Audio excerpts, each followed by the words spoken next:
Valentine's Day celebration is sponsored and supported by several sexual industrial complexes for whom the single most important thing is making monies.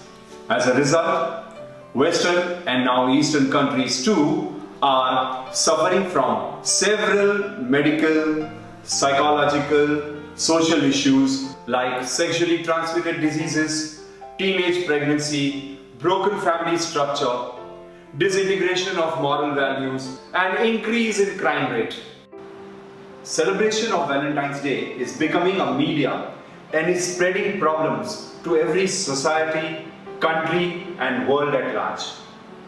Celebration of Parent Worship Day is an ultimate solution to all the problems arising therein, as it not only saves the society from problems caused due to Valentine's Day, but it also gives birth to peacefully value-added society, abstain from psychological illness, and re-establish the destroyed traditional codes for living. Allow me to explain you in details. On Earth, there are several species where essential information are biologically transformed from one generation to other generation.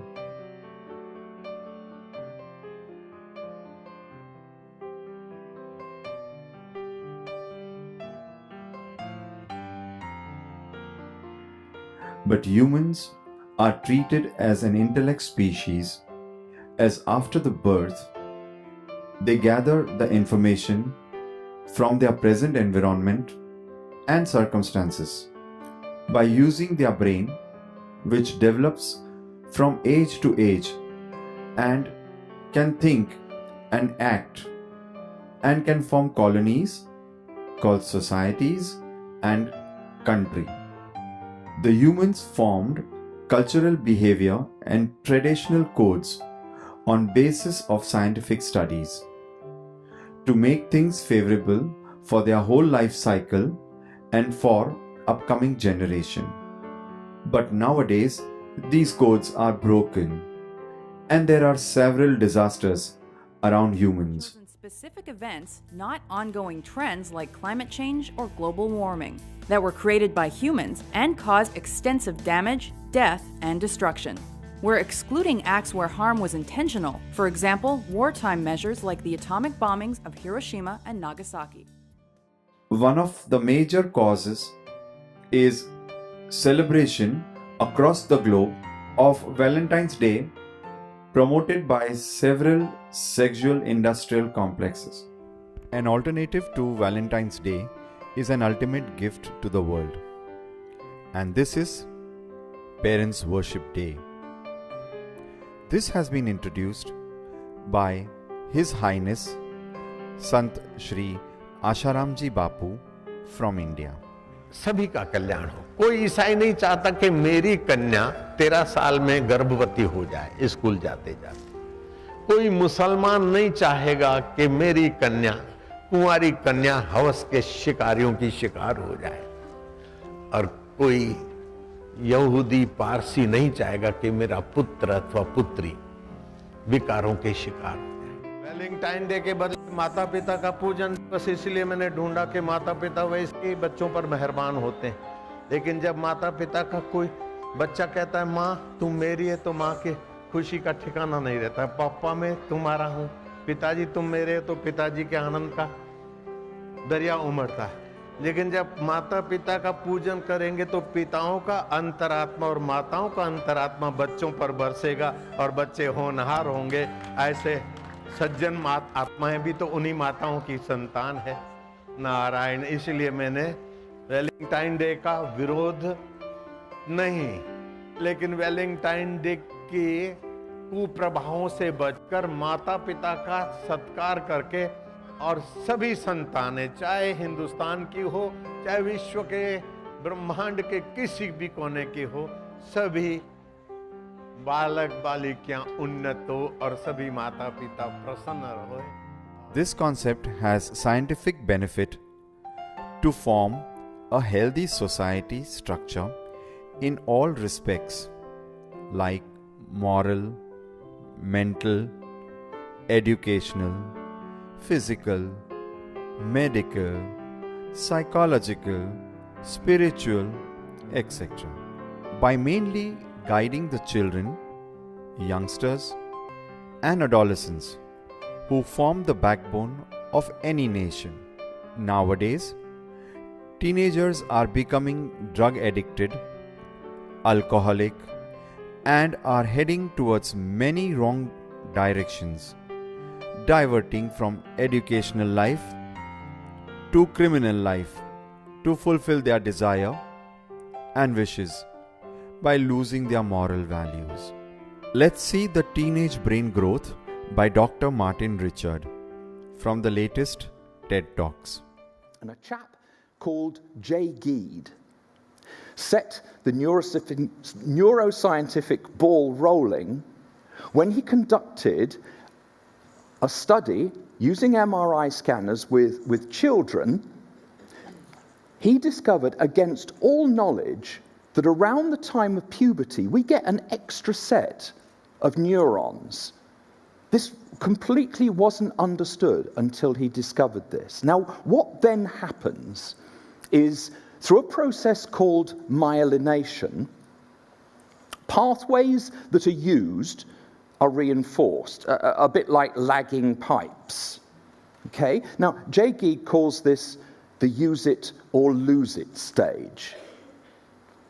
So, myelination starts at the back of the brain and works its way forward. So the last area to mature is this, our PFC, the decision-making center, which is why you are as well asking your teenager why they left the gas hob on as asking your puppy why it messed on the carpet.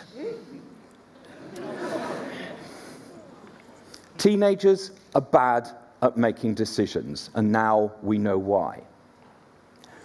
The second aspect introduces us to another scientist, Deborah Yergelin-Todd. Now, she conducted an experiment using MRI scanners. She put adults and teenagers into them and showed them pictures in order to see which parts of their brains they used to interpret what they saw.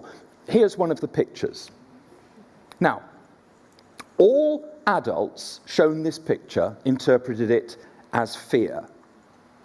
Half the teenagers who saw it interpreted it as sadness, shock, confusion, or anger. Why? Well, what Yergelin-Todd discovered was that adults used the prefrontal cortex to interpret what they saw, whereas teenagers used their amygdalas, obviously avoiding using the PFC because it's still a work in progress. But what's the amygdala for? Mostly for providing emotional rather than rational responses. So, not only are teenagers avoiding making decisions, when they do make them, they're often using the wrong parts of their brains. The third aspect of this that I want to share with you involves the cerebellum. Now, although it's at the back of the brain, it too doesn't mature until our early 20s because it continues to grow during the teenage years. Jay Geed links the cerebellum to what he calls higher thought, maths, music, philosophy.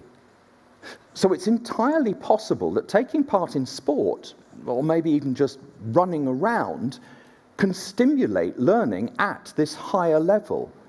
It's interesting to hear this link between physical activity and learning, something many of us have felt intuitively to be true. Let's see the teenage brain growth by Dr. Adriana Galvans. What we really need to do is think about how brain regions that are not at the surface of your brain, but in the deeper layers, how they change. And one region we focus on is called the striatum. And the striatum is the key component of the reward system.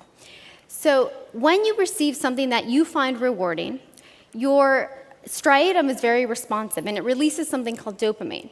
And this is the case not just in humans, but in kids, in mice, in rats, in monkeys.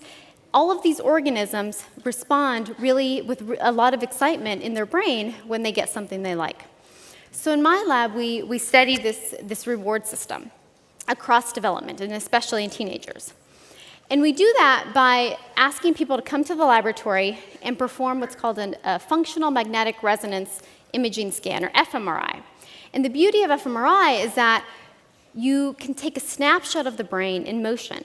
So while you are experiencing something you like, or while you are making a decision, we capture how your brain is responding to that, how your brain is active. And so to study the reward system, what we did is not simply show people pictures of reward, which is what mostly happens in brain imaging studies, but instead what we did is we actually gave someone a reward. And what's something that people find rewarding? Sugar. So what we did is we asked people to come to the lab. We asked a group of teenagers and a group of adults. And while they were in the MRI, we hooked them up to a straw, and we fed them squirts of sugar water every so often. And first we asked them whether they liked it. Maybe they weren't going to like the sugar as much as we thought. But they actually did. This is a rating scale asking them, how much do you like the sugar? And the average response is in red for the teenage group, and the adults is shown in white. And you can see that everybody liked it, but it's the teenage group who showed this exaggerated sensitivity. They really liked it.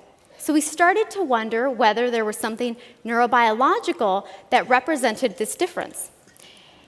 So instead of focusing on the prefrontal cortex, which is what a lot of brain scientists who study adolescence do, we looked at the deeper layers of the brain. So in this image, which is actually a real human brain image, averaged together among all our participants, we saw that in the deeper layers, here represented with this this yellow activation, the striatum was really excited to the sugar water. And this was across all age groups. But the really cool thing was observed when we looked at the differences between the teenagers and the adults. Here again, I'm showing you the magnitude of activation, that is, how excitable the brain was in the teenagers compared to the adults, to this very simple reward of sugar. And you can see that the teenagers were much more excited to the same exact stimulus, and in the same exact region of the brain. It's the teenage brain that was going crazy. It was really excited to get it. And when we associated that with their ratings of the sugar, it was only in the teenage group where we saw that people who showed greater activation in the brain in response to the sugar also told us they liked it more. So that means that in real time, at the very moment your brain gets something that it likes, it will make you think that it's better. And you can think or imagine that in future circumstances, your brain will encode that information and remember that you liked it. So it will bias your decisions toward getting more rewards. And that's what happens during adolescence. It is explained that teenagers' brain is not matured enough to take important decisions in life, so they need a guidance from someone who has matured brain and can think about their bright future. Who can be the best one other than parents, who are always worried about their children and are with them right from the first word taught to them.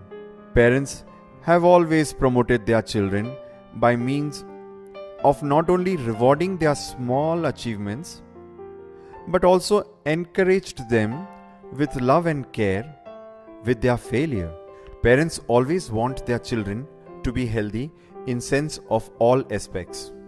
Unfortunately, considerable data shows that there is a big problem with current generation. Valentine's Day celebration being one of the reasons.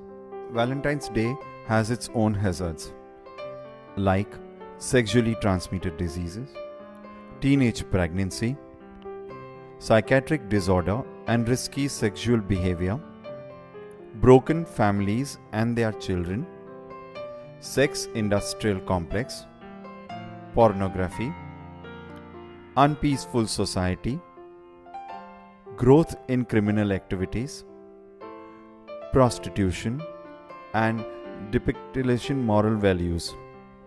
Sexually transmitted diseases by World Health Organization. More than 1 million sexually transmitted infections are acquired every day worldwide.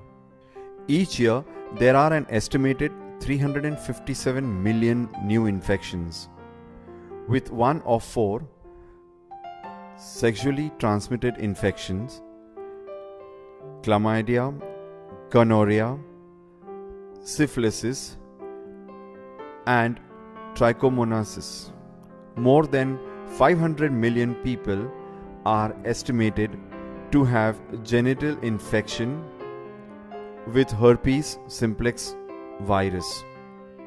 More than 290 million women have HPV infection.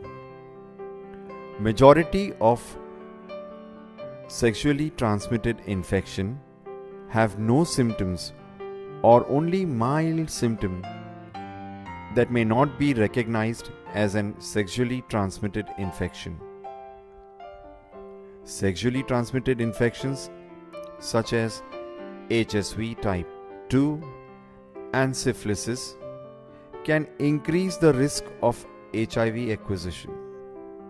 Over 9 lakh pregnant women were infected with syphilis, resulting in approximately 350,000 adverse birth outcomes, including stillbirth, in 2012. In some cases, sexually transmitted infections can have serious reproductive health consequences beyond the immediate impact of the infection itself. Example: infertility or mother-to-child transmission.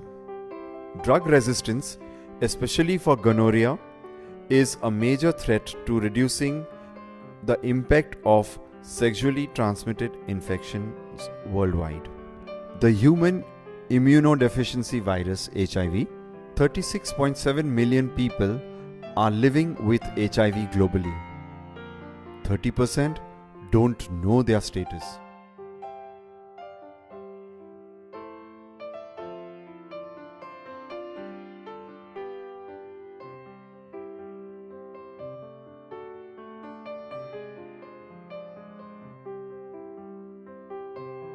$1.8 million people newly infected in 2016 globally.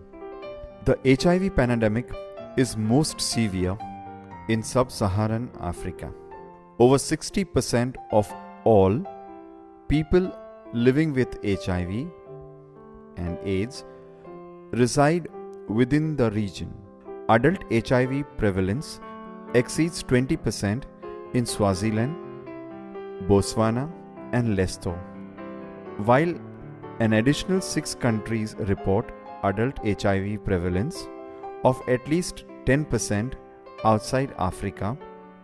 The highest prevalence rate is found in Bahamas. In absolute numbers, South Africa 7.1 million, followed by Nigeria 3.2 million, and India 2.1 million, had highest HIV/AIDS number of cases by the end of 2016. While South Africa's large population of HIV positive people is attributable to high disease prevalence, 18.9%, one of the highest in world, Nigeria is lower at 2.9%, and India's prevalence at 0.3% is comparable to Canada, the UK, and lower than the United States.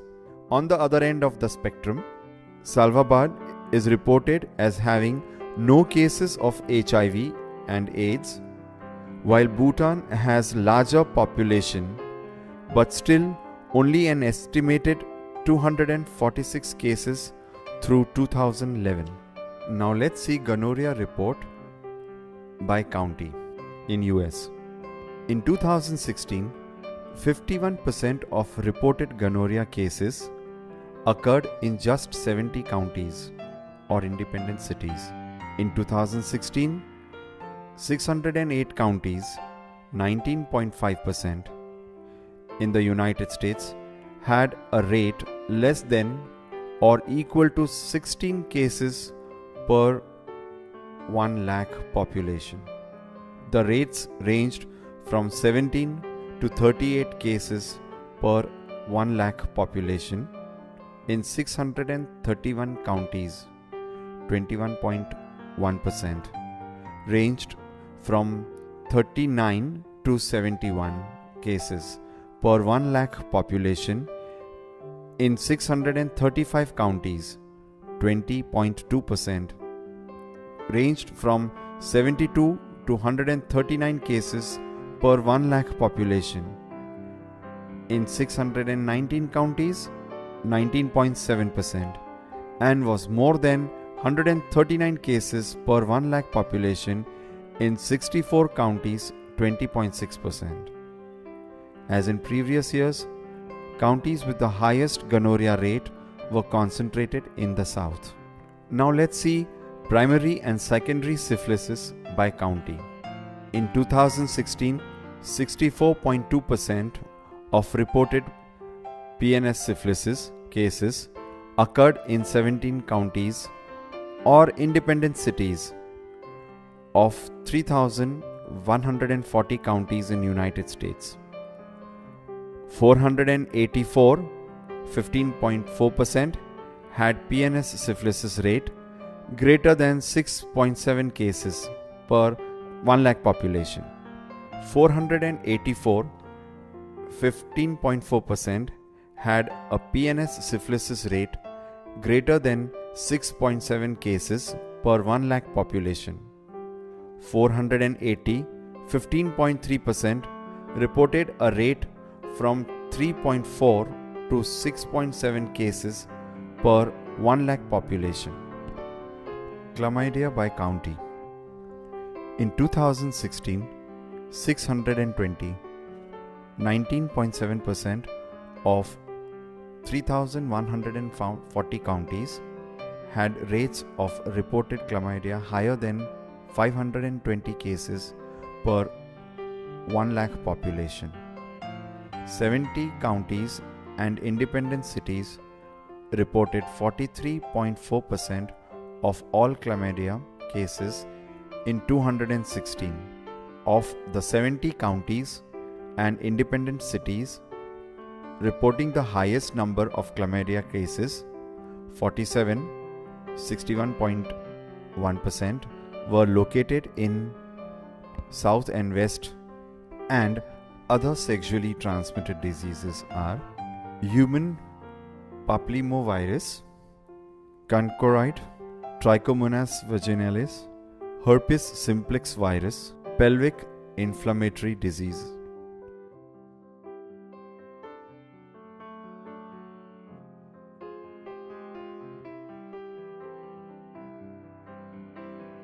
I'll tell you something interesting. I was doing research on the history of sex education, and I came across the fact that in the 60s, it was widely believed by medical experts that we had seen the end of sexually transmitted infections.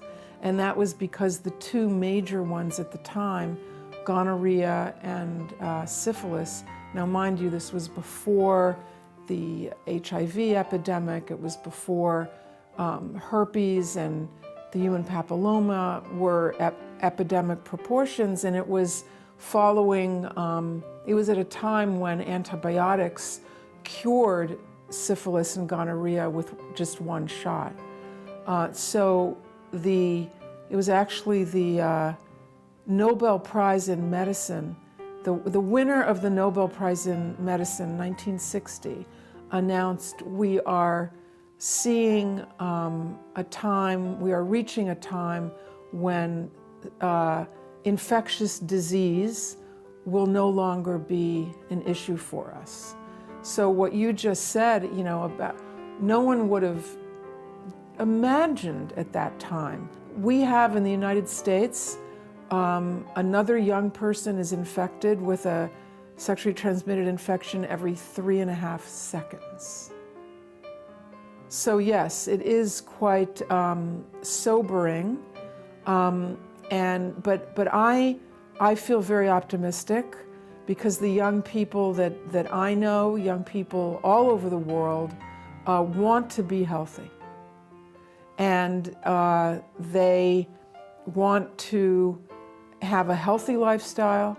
They want to be free of sexually transmitted infections, and they have the ability to do that. When you think of the self-discipline that's necessary to do well in school or in sports, or to look good and to be attractive and so on, that also requires some degree of self-restraint and self-discipline, and we know that they can do it.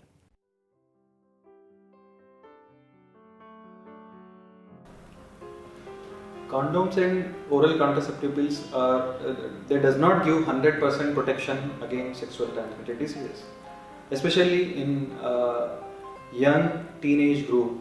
It has been studied that they don't know how to use, and they are very promiscuous, means they are very anxious, emotional, they don't know how to use sometimes, or even if they use, their excessive sexuality, which can cause tearing of condoms, or sometimes ineffectiveness, up to 10 to 20% of failure of condoms can cause sexually transmitted disease.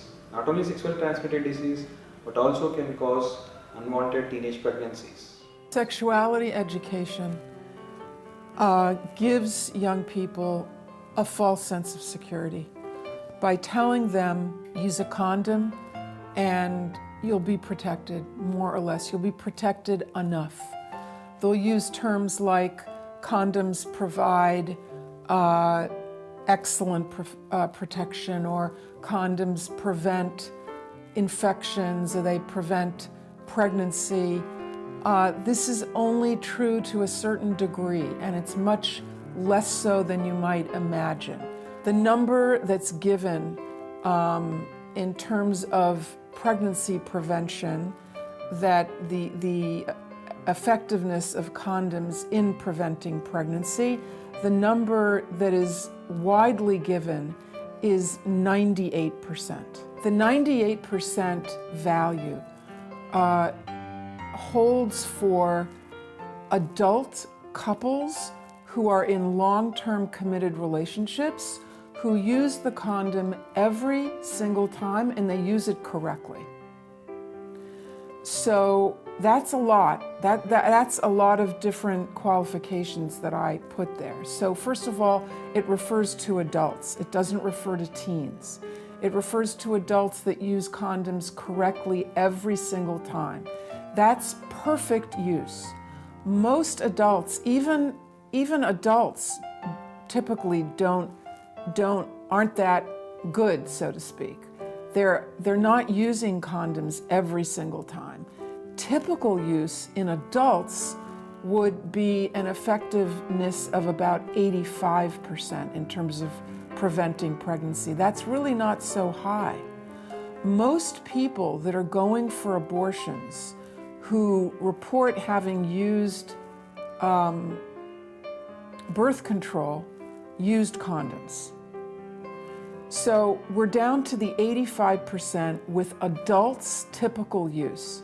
So with kids, with teenagers, who, number one, are less experienced, less responsible, more likely to use condoms incorrectly, that more likely to have sex after drinking or using drugs, the number is going to be below 85%. So condoms are not all that they are built up to be, and every health professional has seen somebody who has an unwanted pregnancy or went through an unwanted pregnancy and said, I really don't know how it happened because we used a condom. It's not unusual.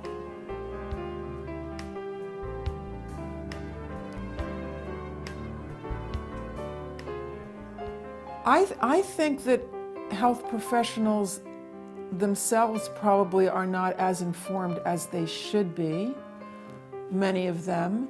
And I will tell you that certain ideas have just been institutionalized, faulty ideas about safe sex, about gender, what we were speaking about earlier. They've been institutionalized, and so it's harder to challenge them now, even though we have the science. There was a meeting that was held about 10 years ago by the National Institute of Health in near Washington, D.C. to specifically answer the question of how effective are condoms in preventing sexually transmitted infections. And a group of experts met for a week to discuss just that. And I'll tell you what their answer was. Their answer was, it depends. And for some infection, you see, the infections are different. Some of them are viruses that live on the skin. Herpes, for example, and the human papillomavirus. They live on the skin that may not be covered by the condom. And they can be passed from one person to another, even if there's no visible sign of a lesion or a blister or anything. The person may not even be aware that they have it. So that's, the viruses are different. And bacteria, which, such as chlamydia or gonorrhea, those are passed in the fluids themselves. So they are a bit better protected against by condoms. So it boils down to whether the condom is used properly, whether it's used every time. And so there's a great variability. But most teens report that in their last sexual interaction, they did not use a condom. And certainly, I don't know whether you want to get into the issue of oral sex, but they certainly, the vast majority of young people are not using condoms during oral sex. And we know now that quite a number of sexually transmitted infections can be passed along in that way. And the newest information that we have is that there's a type of oral cancer, actually, that is can be dangerous, and it is associated with having had many oral sex partners. So, yes, I think that that young people are being given a false sense of security, and I think that the genital infections themselves are being whitewashed. They're worse than what's being portrayed to young people.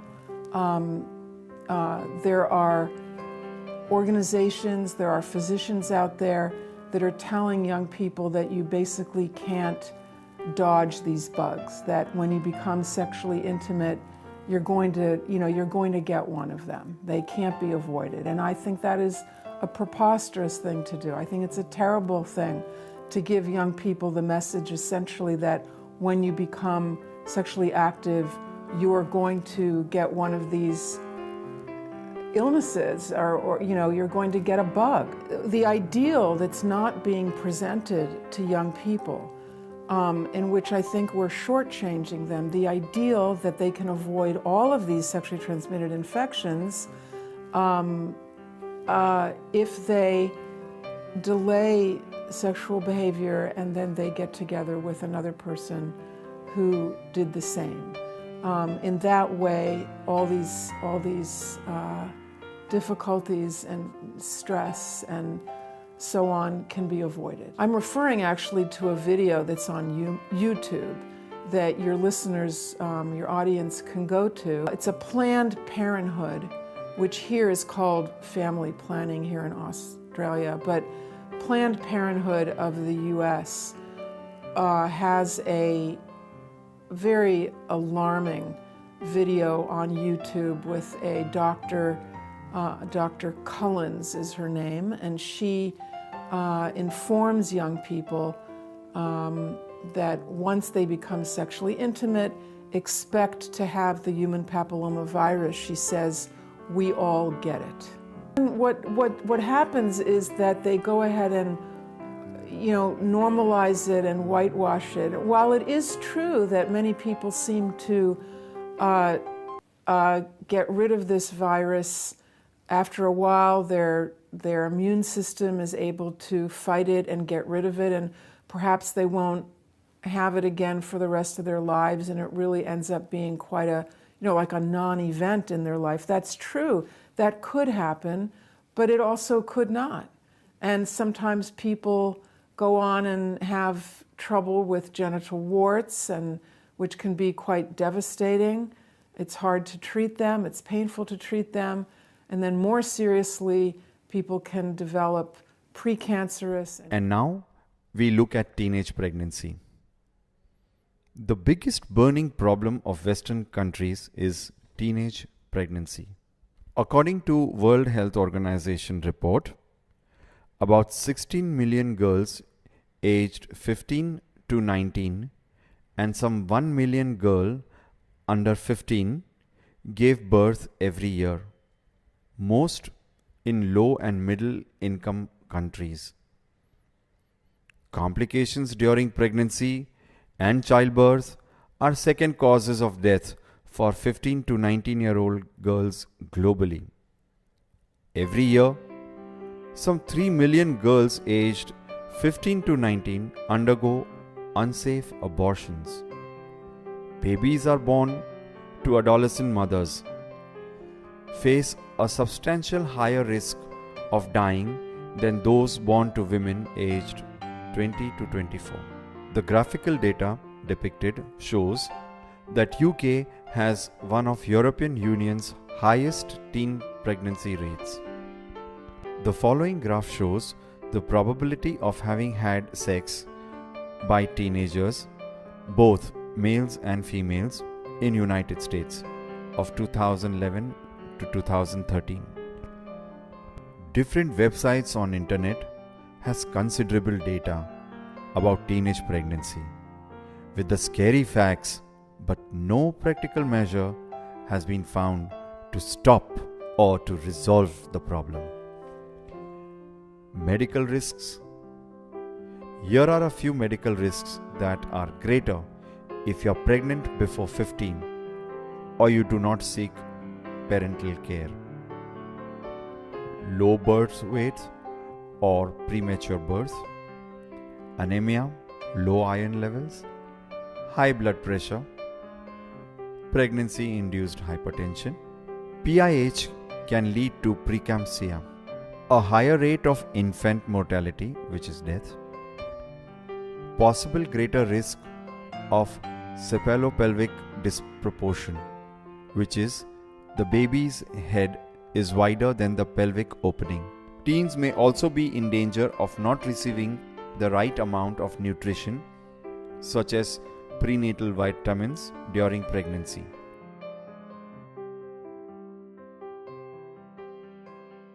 Now let us understand what are the medical risks if a teenage girl gets the pregnancy. Most important is one, the risk to the teenage girl, and second is risk to the baby. Now let us understand about the teenage girl. So they may have pregnancy-induced hypertension, we call eclampsia and preeclampsia. So increased chance of BP, that is hypertension we call. Then there may be cephalopelvic disproportion. That means normally every girl grows up to 16 to 18 years. So the pelvis, which is important from where the girl or boy come outside during delivery, that we call pelvis. So there is a disproportion between these two that can cause a lot of problems during delivery. So also teenage is a growing age. That means the growth of child normally every year they increase in height of 5 centimeter. But during this teenage this height may increase from 10 to 15 centimeter in girls. So this will hamper the growth, that will lead to anemia and lot of nutritional deficiency. Most commonly we get vitamin D deficiency, calcium deficiency and iron deficiency. All these can lead to low birth weight of the baby. And second is abortion and premature birth. That means normally baby comes out after 40 weeks of gestational age, that is 9.5 months. If any baby coming below 40 weeks of gestation, we call premature birth. So nowadays we see lot of premature births which will lead to lot of problems. These premature babies or low birth weight babies are prone for obesity, hypertension, that is increase in blood pressure, cardiovascular disease like heart attack, and increased risk of many other problems including the mental problems. So let us now understand how teenage pregnancy can cause other problems and where these teenage pregnancies are very common. According to Innocent Report Card issue number 3, that is released in July 2001. So it says in the world's rich nations, more than 750 million, that is 750,000 teenagers will become mothers in the next 12 months. This report was given in 2001. Now we are in 2018. We understand the number will be more than double of which has been told during 2001. Now we understand what were the key findings of this Innocent Report Card number 3. The first one was at least 1.25 million teenagers become pregnant each year in the 28 OECD nations. What do you mean by OECD nations? That is Organization for Economic Cooperation and Development, group of countries that produce 2/3 of world's goods and services. These are the very rich countries which produce goods and nutrients. So the 5 countries with the lowest teenage birth were Korea, Japan, Switzerland, Netherlands and Sweden, all with teen birth rate of fewer than 7 per 1000. The leading one was United States, teenage birth rate was 52.1%. So it's the highest in the developed world, and United Kingdom has the highest teenage birth rate in Europe. In 10 out of 12 developed nations with available data, more than 2/3 of young people have sexual intercourse while still in their teens. In Denmark, Finland, Germany, Iceland, Norway, United Kingdom and United States, the proportion is over 80%. In Australia, United Kingdom and United States, approximately 25% of 15-year-olds and 50% of 17-year-olds had sex. Rising levels of education, more career choice for women, more effective contraception and changing preferences have increased the average age at birth in all developed countries. In 19 of the 28 nations under reviews, births to teenagers have more than halved in 30 years. So the relationship between teenage birth rates and overall birth rate varies considerably from country to country, suggesting that national differences in teenage birth rates are in large part caused by factors that affect teenagers in particular.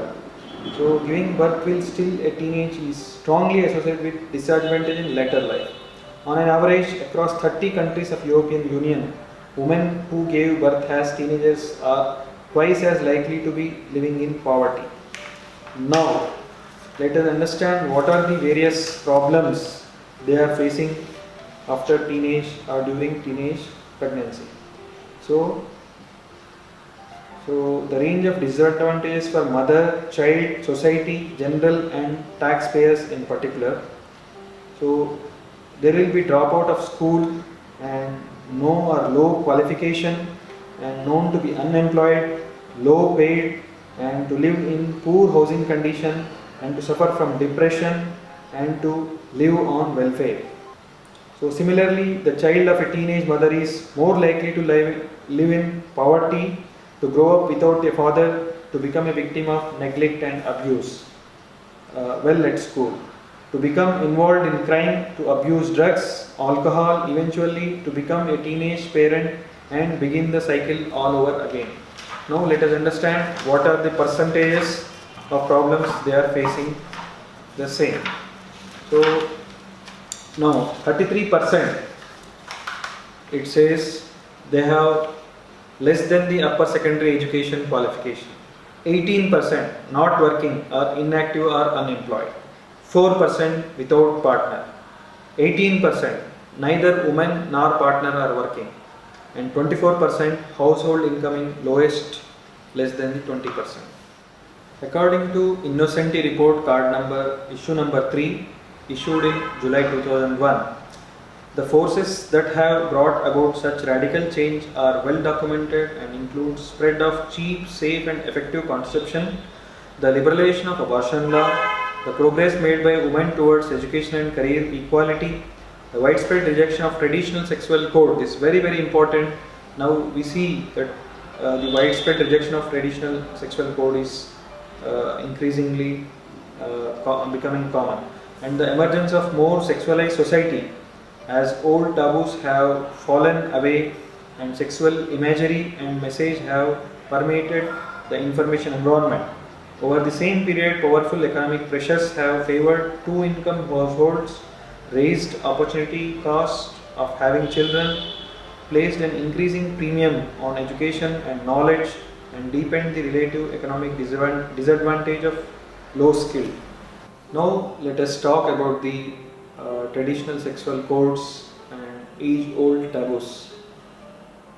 So coming to traditional sex codes, so in olden days and even nowadays also in many families, so the age of marriage and age of sexuality is more than 18 years or more than 20 years. So this can be done by during teenage if we do parent worship day or giving respect to the children and working hard towards their education and their career.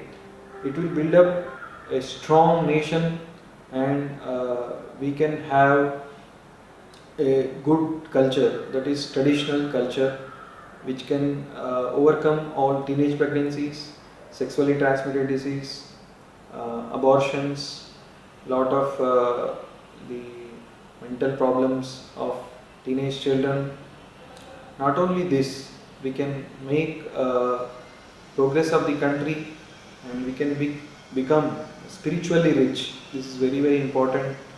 So not only the external money but internal money, that is nothing but our virtues, will increase by celebrating this parents worship day.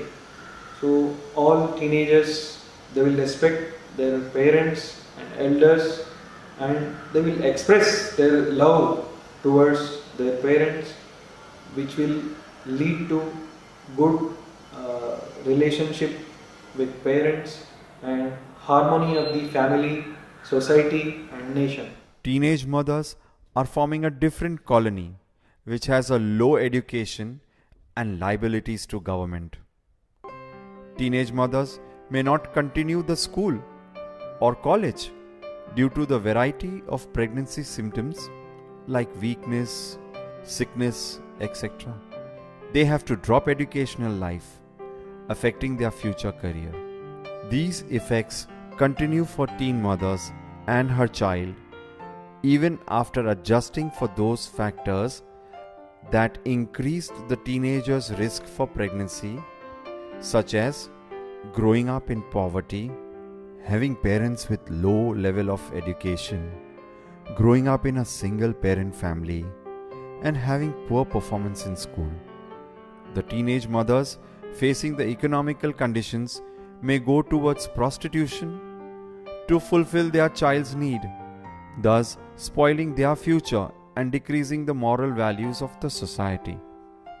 In 2010, teenage pregnancies and childbirth accounted for at least $9.4 billion in cost to US taxpayers for increased healthcare and foster care, increased incarceration rate among children, of teen parents and lost tax revenue because of lower educational attainment and income among teen mothers. Pregnancy and birth are significant contributors to high school dropout rate among girls. Only 50% of teen mothers receive a high school diploma by 22 years of age, whereas approximately 90% of women who do not give birth during adolescence graduate from high school. The children of teenage mothers are more likely to have lower school achievement and to drop out of high school, have more health problem, be incarcerated by something during adolescence, give birth as teenagers, and face unemployment as young adult. Christiana Diaz is a demographer whose research interests lie at the intersection of social stratification, Latin American migration, and family formation.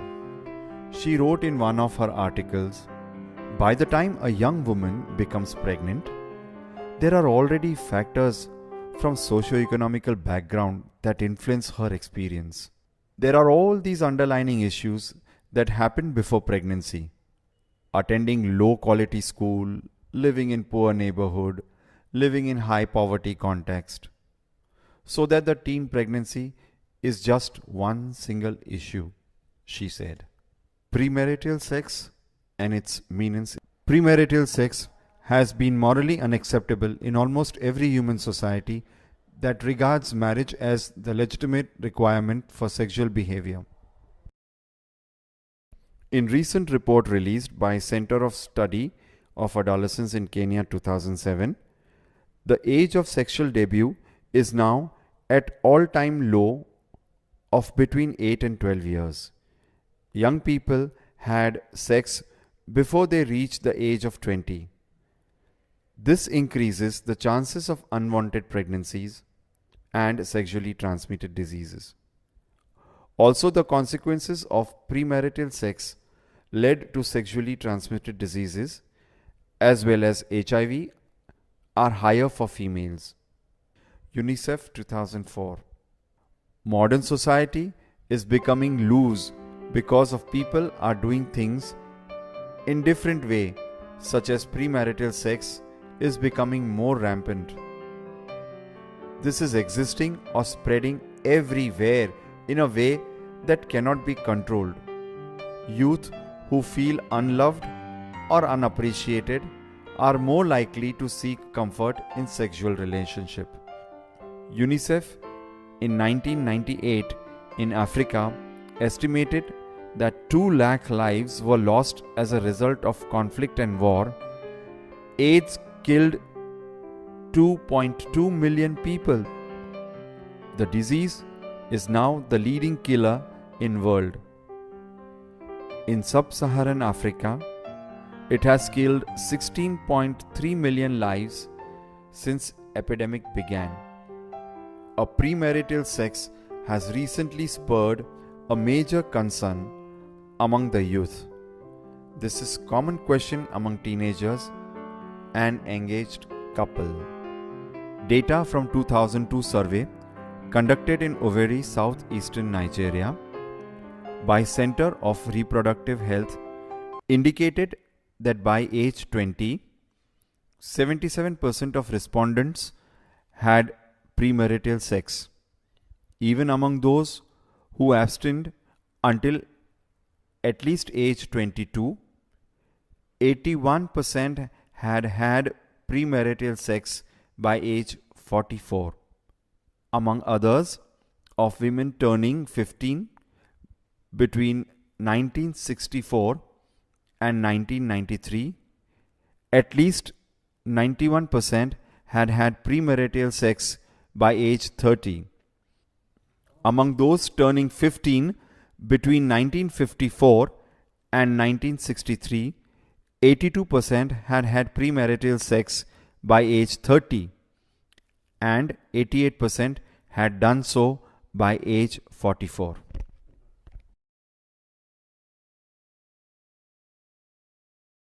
To this Innocenti report card, issue number 3, it is among younger teenagers that the kaleidoscope has been most vigorously shaken. According to some sources, for example, 7% of American children now have sex even before they have become teenagers.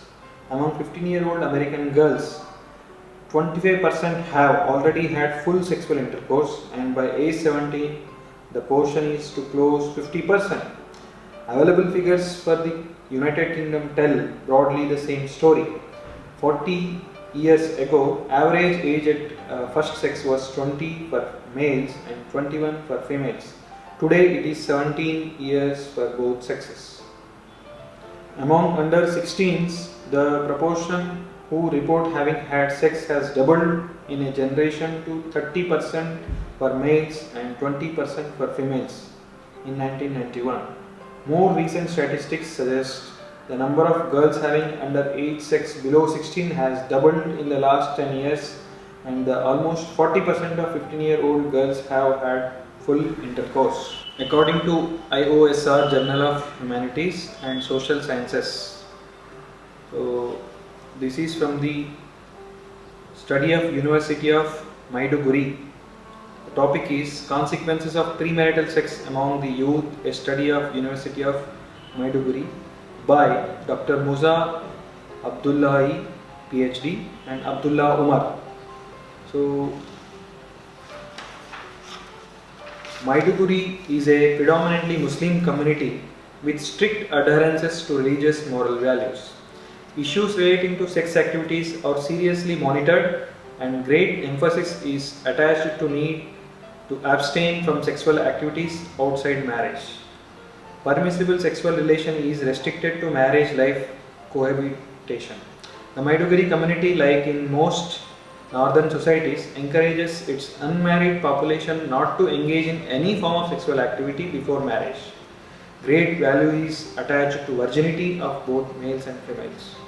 Any girl, for instance, that was found to be virgin by her husband is highly respected in the community, which seen her girl, for instance, that was found to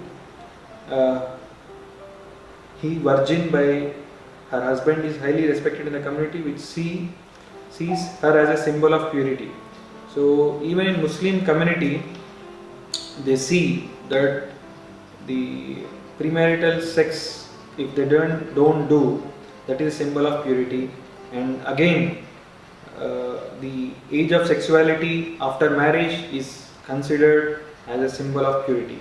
From birth to adulthood, parents teach and monitor their children to abstain from any form of sexual activity.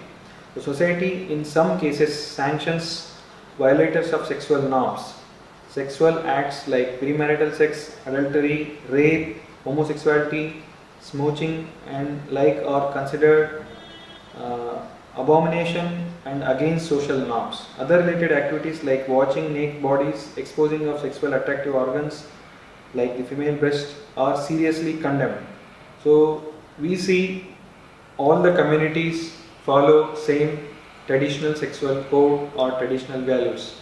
This is what we are seeing in Muslim community. So now coming to what are the problems faced by premarital sex. This report says, page number 12, they say that about 43% of the premarital teenage group, they regret about their sex, and 32% they are involved in drug abuse, 68% unwanted pregnancy, and 23% bondage. That means they indulge in regular sexual activity.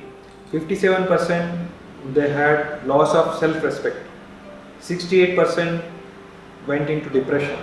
37% fear of future commitment, sexually transmitted infections. 93%. 38% had guilt. 28% had poor academic performance. 25% had loss of family and parental support. 52% had victims of ritualists. One of the goals of this university is combating HIV/AIDS malaria, other disease among the general population in society by 2015. That's why they have done this study. So now coming to the regret. So premarital sex, children or teenage girls or boys, the findings of the study reveals 43% had regrets. Of the respondents posited that sex deviant acts can lead to regrets. Discussants argued that most of the upper level students regret their premarital sexual acts practiced when they were at lower academic levels. A level 2 female discussant explained that she regretted dating a final year student who took the best part of her life and dumped her for another girl. Another female discussant said, "I am young, but I feel old whenever I remember the day I lost my virginity to a member only social club whom I met that very day." Another female discussant narrated the story of her roommate and a close friend. Thus, she never had a boyfriend before coming to the university. She was excited when one of happening guys on campus asked her out for a picnic at Lake Allo. After 2 weeks, the boy asked her to have sex. I discouraged her and she was reluctant. He was persistent and she slept with him. That was the last time she saw him. She is now regretting even coming to the university. So we see that most of the children or teenage girls or boys, when they do premarital sex at very early age, they regret and they don't have a concept. So concept of sex or marriage, it's more emotional and moral rather than a physical. So now coming to the drug abuse. The study reveals 32% of respondents stated that premarital sex can lead to drug use. Discussants argued that various drugs were used by students for enhancing sex performance, which has made some of the students become drug addicts. In some cases, students take drugs after their relationship has broken. A male discussant explains, most students these days go on alcohol, hard drugs and smoking. They do not really want to, but to ease sorrow of sex acts and disappointments, they have to take it. They manage their regrets. Now 68% had unwanted pregnancy. They say that engaging in premarital sex can lead to unwanted pregnancy. Discussants argued that there were cases where students dropped out of University of Maiduguri because of being pregnant or were caught in attempt to abort pregnancy or abandon babies on campus. The practice of sharp sex was said to contribute for some unwanted pregnancies among students. Sharp is carried out mostly in party venues, and some of them are drunk and engage in sex without condom and with non-dating persons, as argued by most of the discussants across groups. Coming to the very strange and interesting phenomena called bondage. ये जो आपने अभी पहला start किया उसे वापस start करते हैं ये बॉन्डेज अभी जस्ट पहला आपने स्टार्ट किया ना वहाँ से स्टार्ट कर उसको हम ये कट कर देंगे स्टार्ट ही है So there is a very interesting and strange phenomena called bondage. This is a situation where a student, male or female, is expected to always have sex on regular basis with an individual because the person is in possession of one's secret or knows one's weakness. So table shows that 23% of respondents posited premarital sex can lead to bondage. A female discussant who brought a letter during this session requested if she can read a letter her friend wrote her. She summarized the content of the letter as follows. Since the first night, he expects us to have sex on every day as if we are married. When I do not feel like doing it, he will insist on oral and we end tip in an argument. It is like I owe it to him. I do not think he loves me. I know deep down that I am not in love with him either, and this makes me feel cheap. It is like a bond between us. I can't help myself. This is called bondage. 57% of the respondents had loss of self-respect, and most important is 71% had corruption of character. That is, engaging in premarital sex can lead to corruption of person's character. The study reveals that 71% of respondents opined so, and as some of them further explained that it diminishes good virtues such as respect, honesty, care, fairness, and self-control. A level 3 male discussant says, when individuals treat others as sex objects and exploits them for their own pleasure, they not only lose self-respect, they corrupt their character and debase their sexuality in the process. Coming to depression, 68% of the respondents believe that engaging in premarital sex can lead to depression. Some of the respondents indicated that depression as a result of premarital sex is particularly associated with students who engage in sex for economic reasons, love reasons, and influence reasons. A female discussant said that engaging in sex for the sake of money is very depressing because in some cases one is treated like animal because they pay for it. A male discussant explained further, it diminishes one person because before one starts growing old, it starts showing on his or her face. So they feel that they are growing old, though they are young. They might get involved in an activity where they get infected with viruses. Sometimes they do sleep with snakes and other animals for rituals. This and so many other things make them not to be able to give birth again. They will end up having no children, and that is very depressing.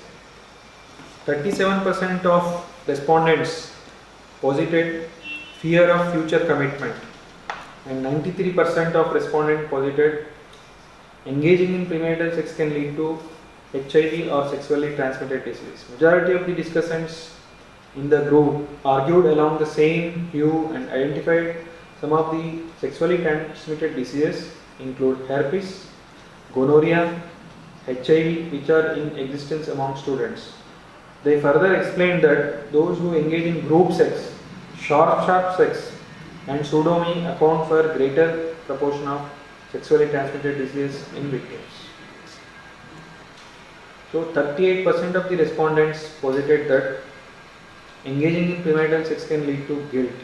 In as much as sexual act can be pleasurable, it can also be source of deep wounds and with feeling of guilt. A level 4 female discussant explains, guilt about past sexual act ends up crippling people when they become parents, and most often they become very strict on their children's sex behavior, which in turn makes the children curious about sex acts and thus easily get involved when the opportunity comes up. 28% of respondents posited that engaging in premarital sex can lead to poor academic performance, and 25% of respondents opined that engaging in premarital sex may lead to loss of parent support. Discussants equally argued that when parents are aware that their son or daughter engage in premarital sex, become aware of their being pregnant or have contacted with sexually transmitted disease, parents withdraw their support. Once parental support is withdrawn, the student becomes depressed, stressed, and isolated from campus community. 52% of victims to ritualists. They show that engaging in sex deviant act may lead to one to victim of ritualist. That means majority of the discussants in entire group opined that those who engage premarital sex become easy targets for ritual activities. Most people who were looking for human parts for ritual purposes give huge amount of money to greedy and materialistic students who possibly would end up with missing part of his or her body or even his life. There were reported cases as revealed by security documents involving students, and this has been matter of serious concern to security division of university.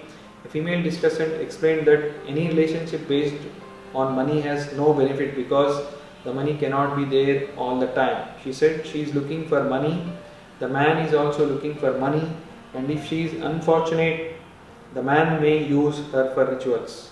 A case of monkey going to the market and never returns. Now let us conclude about the disadvantages of having premarital sex.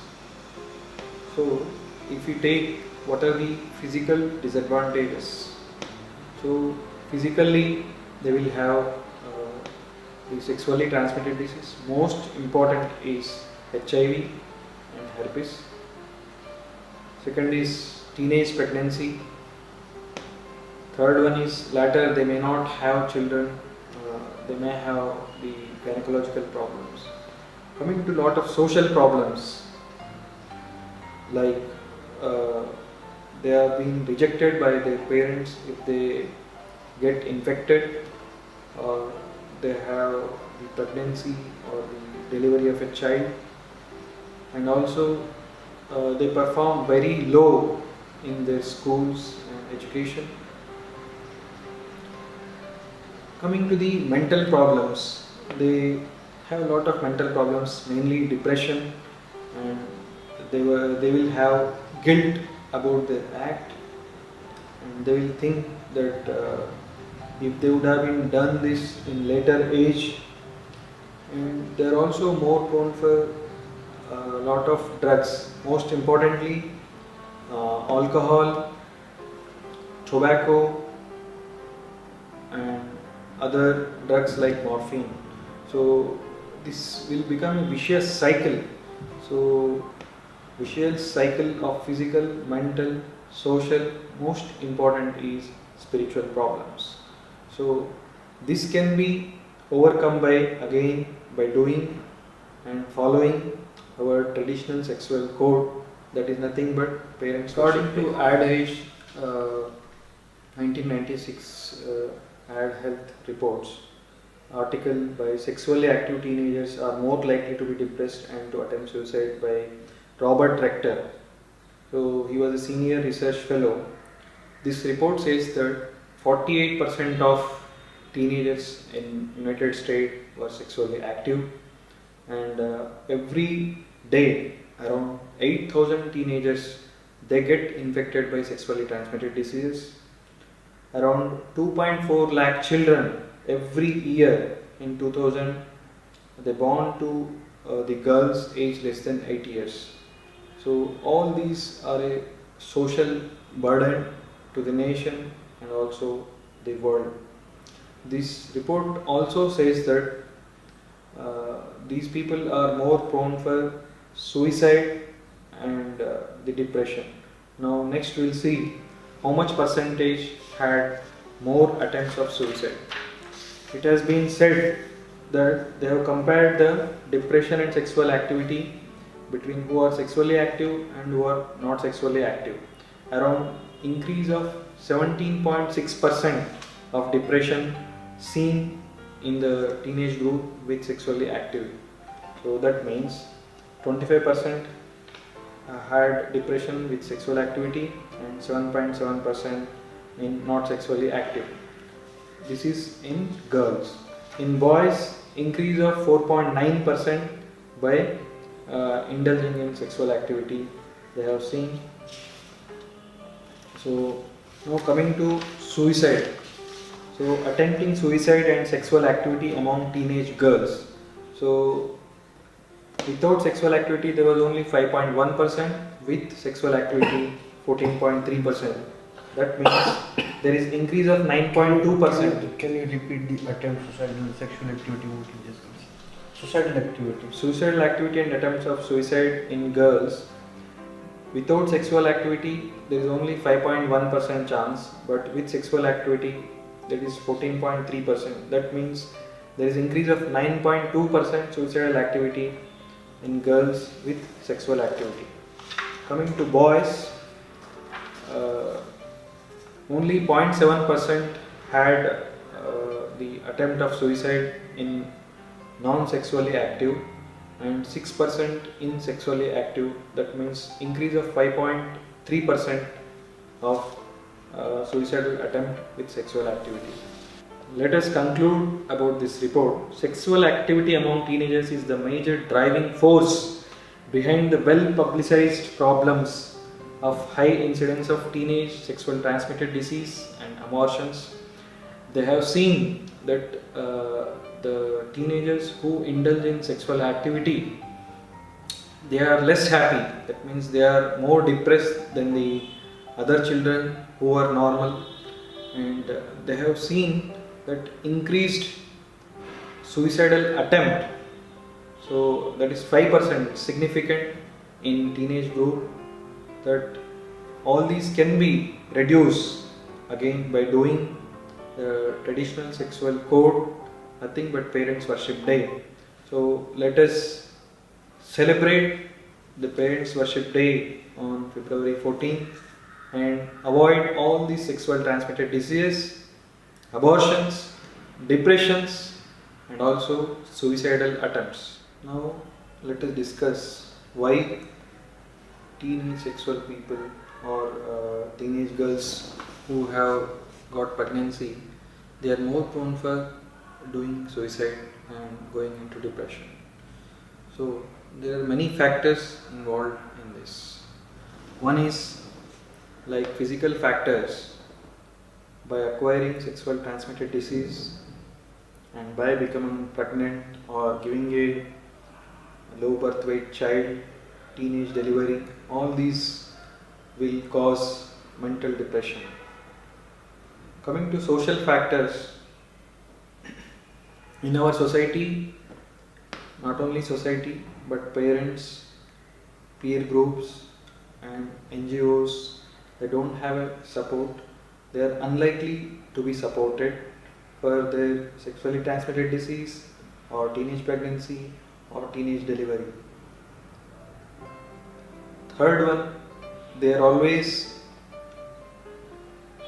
in the guilt of that we would have been not done this act at this age and nobody is ready to support. So because of teenage sexuality, they have lower socio-economic class, means they are unemployed. Even if they get job, they work for less salary, and there is decreased performance in their schools and education, which will all lead to further depression. And few cultures, especially in Muslim culture, they don't accept this, and some races also, they have seen that the premarital sex is not accepted. This will lead to increase in suicidal attempt and greater amount of depression in these girls and boys. Now understand about the juveniles who commit sex crimes. It has been studied that 50% of adults who have committed sexual crimes, mainly like rapes, molestation, they started their crimes at their adolescence, that is nothing but teenage group. And this document, Juvenile Who Commit Sex Crimes by Adolescent Psychiatry 2004 by Saleh and Fabian, they say that according to Federal Bureau of Investigation, juveniles were arrested for approximately 12.4% of all forcible rapes committed in 2001. And older statistics suggest juveniles were responsible for approximately one half of all child molestation cases committed in the United States in the late 1990s. Increase in violent crime among juveniles such as this led to nationwide legal reforms in 1990s that lowered the age at which youths could be tried in adult crime criminal court. let's see moral values required in a society. Value-added education empowers a society with better moral conduct. But if no values are taught, it turns into a devil, like terrorism built by ISIS. There was none to teach or impart what is character, what is integrity, what are the basic human values, and what is the significance of good human relation. Busy parents left this important task. The result? Crime, violence, unethical and undignified conduct in politics, bureaucracy, commerce and industry, and the society in general increased by leaps and bounds. There have been a few murders of teachers and invigilators, sexual abuse of children, copying in examination, mounting corruption. It is indeed true that religions have divided man from man. On the other hand, the spiritual does become an instrument for unity. Sri Aurobindo writes, India has seen always in a man the individual a soul, a portion of the divine unwrapped in mind and body, a conscious manifestation in nature of the universal self and spirit.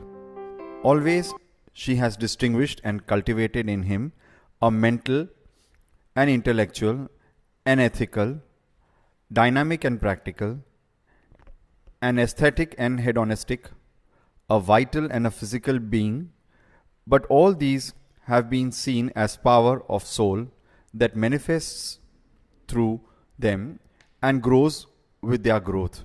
And yet, they are not all the soul, because at the summit of its essence, it arises to something greater than them all.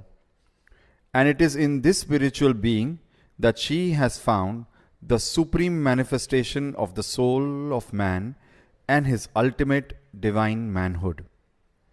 Education that is oriented towards dimension of values should employ the methods of exploration and discovery of value dimensions and its expression through internal and external activities of life.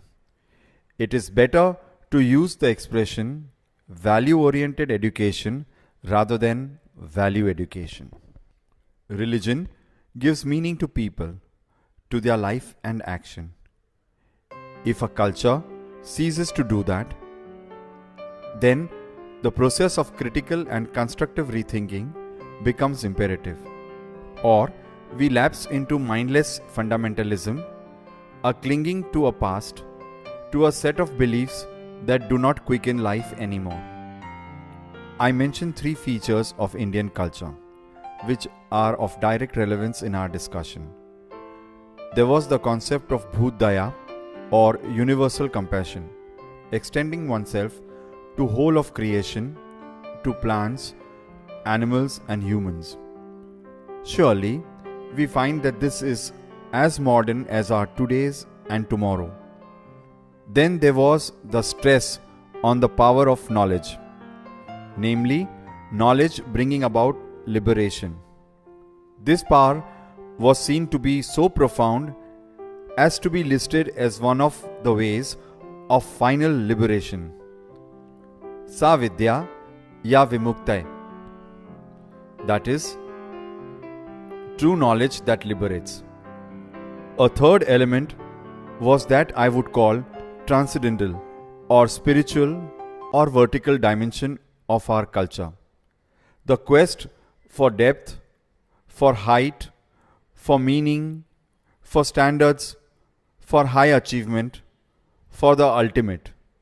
In the table that you see, you will realize the ideals or objective of education that results into the facet of human personality leads to the universal human values, which are truth, righteous conduct, peace, love, and non-violence. These are the basic pillar of a balanced and peaceful society. The University Education Commission, headed by Dr. S. Radhakrishnan in 1948-49 in India, strongly recommended the inclusion of religious and moral education at university level. Indeed, moral, social, and cultural values enter into our lives only as we grow spiritually. Therefore, values are primarily the means of opening the door of higher, deeper fulfillment or spiritual growth. They are the internal guide spots or links that direct us towards their source, the divinity within us. The education system must include the moral values like honesty, courage, peaceability, self-reliance and potential, self-discipline and moderation, loyalty and dependability, respect, love, unselfishness and sensitivity, justice and mercy, wisdom, fortitude, self-control, positive attitude, hard work, integrity, gratitude, humility, fidelity and chastity. I quote what Theodore Roosevelt says, quote, "To educate a person in mind and not in morals is to educate a means to society," unquote. Increasing number of people across the ideological spectrum believe that the society is in deep trouble. The disheartening signs are everywhere. The breakdown of family, the deterioration of civility in everyday life, rampant grief at the time when children are poor, or omnipresent sexual culture that fills our television and movie screens with sleaze, beckoning the young towards sexual activity at every early ages. The enormous betrayal of children through sexual abuse. As we become more aware of this society crisis, the feeling grows that schools cannot be ethical bystanders. As a result, character education is making a comeback in schools. Character education is as old as education itself. Down through history, education has had two great goals: to help people become smart and to help them become good. Let's probe into psychiatric disorder and risky sexual behavior now. The paper by Ramrakha and others on risky sexual behavior in young adults did not mention sexual orientation. It met its stated objective, but would have had much greater impact if it had included a discussion on sexual orientation. Lesbians, gays, and bisexual adolescents face tremendous challenges growing up in a culture that is almost uniformly anti-homosexual. They face an increased risk of medical and psychological problems that are not caused by their sexual orientation but by society's negative reaction to it. In response to the external pressure and isolation they often face, lesbian and gay young people are more vulnerable than others to psychosocial problems, including substance abuse, depression, failure at school, early relationship conflicts, and homelessness. They are 3 times more likely to attempt suicide than heterosexual young people. 1 in 4 young adults living on streets in United States identify themselves as lesbian, gay, bisexual, or transsexual. A survey conducted at the Hattrick Martin Institute in New York City found that among those young gay men rejected by their families, 44% had suicidal ideation, and 41% of the lesbians and 34% of the gay male youth had attempted suicide. Lesbian and gay young adults have few positive role models. Internalized homophobia can be considered a major stressor for these young people. It is compounded by stigma, which relates to expectation of rejection and discrimination, and by actual experience of discrimination and violence. These three factors have been shown to have a significant independent association with various mental health measures.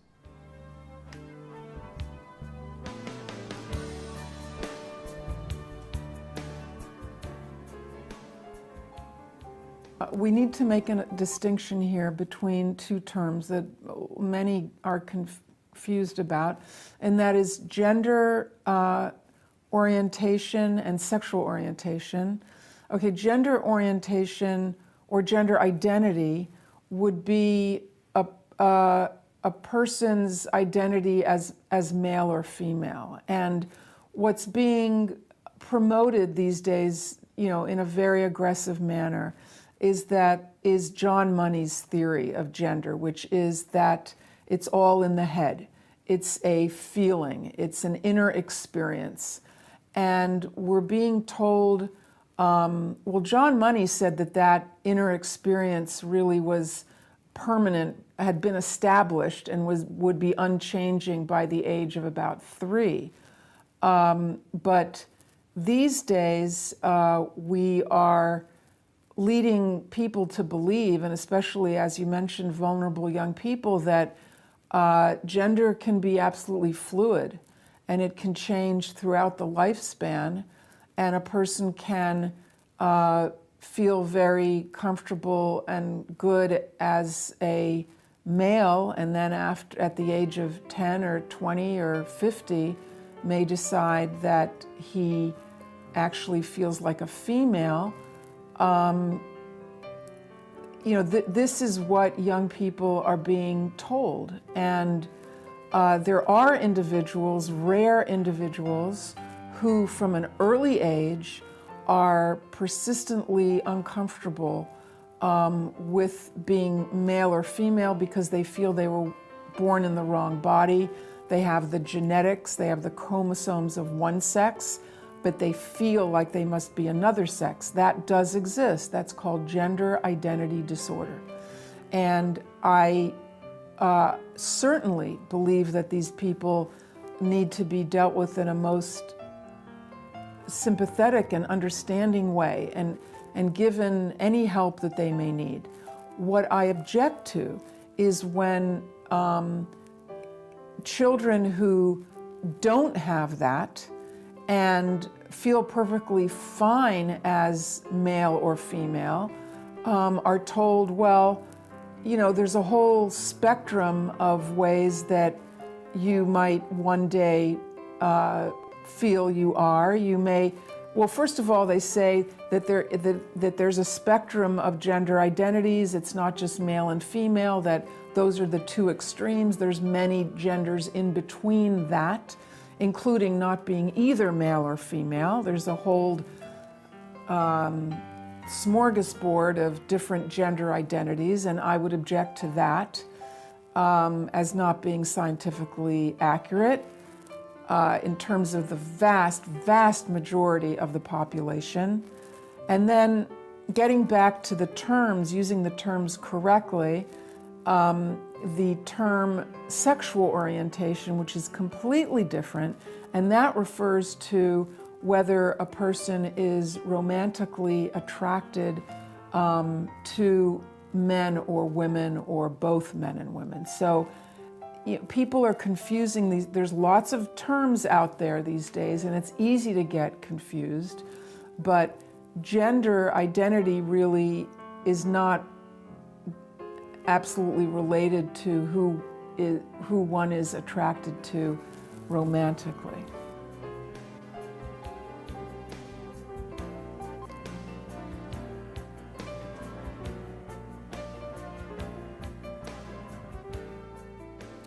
Well, first it's important to state that, again, the vast majority of individuals are attracted in a heterosexual manner.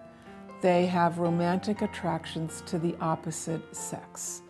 The numbers of people who identify as either gay, lesbian, or bisexual are actually quite small. And they are lower than what we are led to believe. The number that's generally out there is 10% of the population. And this is what students are told, 10% of the population. So that if you're in a class of 20 children, that means that typically 2 children in the class will be either gay, lesbian, or bisexual. And the statistics actually do not back that up.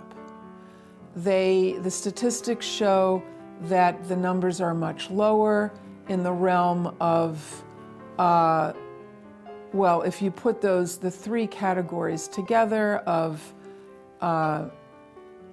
gay, lesbian, and bisexual, and we're talking about people who identify in this way, not people who experiment or try things once or a few times in their lives. People who identify with one of these categories is more along the lines of 3 to 5%.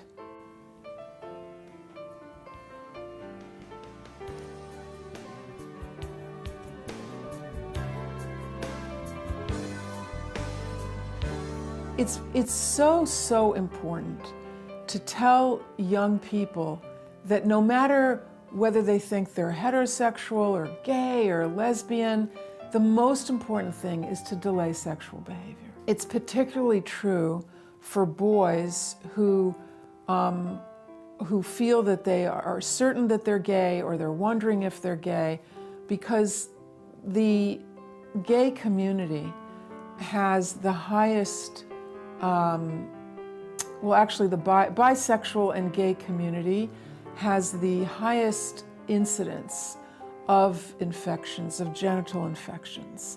And so, you know, in order to stay healthy, and everyone wants our young people to stay healthy, it doesn't matter who they are, we want them to be healthy, to avoid infections, certainly to avoid HIV, so that they can grow up and live healthy and fulfilling lives. And they have the best chance of doing that if they delay sexual behavior until adulthood, and then once they are adults, they, you know, are with as few people as possible.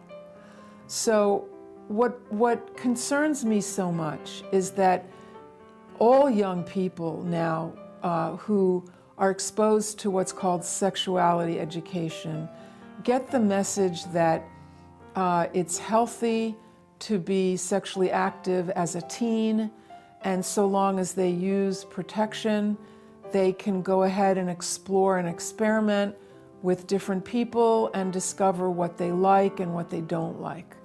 I object to that message as a medical doctor. Becoming sexually active at a young age, having multiple partners, even if you use condoms each time, these are risk factors for getting infections and for getting HIV. They're risk factors for women to have trouble with conceiving later on, with infertility later on, and a whole host of other issues as well. Now, people may not consider it realistic to urge young people to wait to become sexually active, but I disagree. I think that it is as realistic as urging young people to eat a healthy diet and keep away from junk food and not to drink and drive and not to go to tanning salons and et cetera, et cetera. We, in the health profession, our job is to present an ideal. Whether or not we think people are going to reach that ideal We want to present it so that they're informed, they know what the ideal is, and they can strive toward it. And we encourage them, and we say, we know you can do it. And we have high expectations, and every time they come to our office, we remind them, this is really the best lifestyle for you, to have a healthy weight and to get, exercise and not to sit out in the sun without sunscreen, all those things. So sexual behavior needs to be on that list. It is healthiest, it is smartest for young people to delay sexual behavior and cancerous lesions from this virus.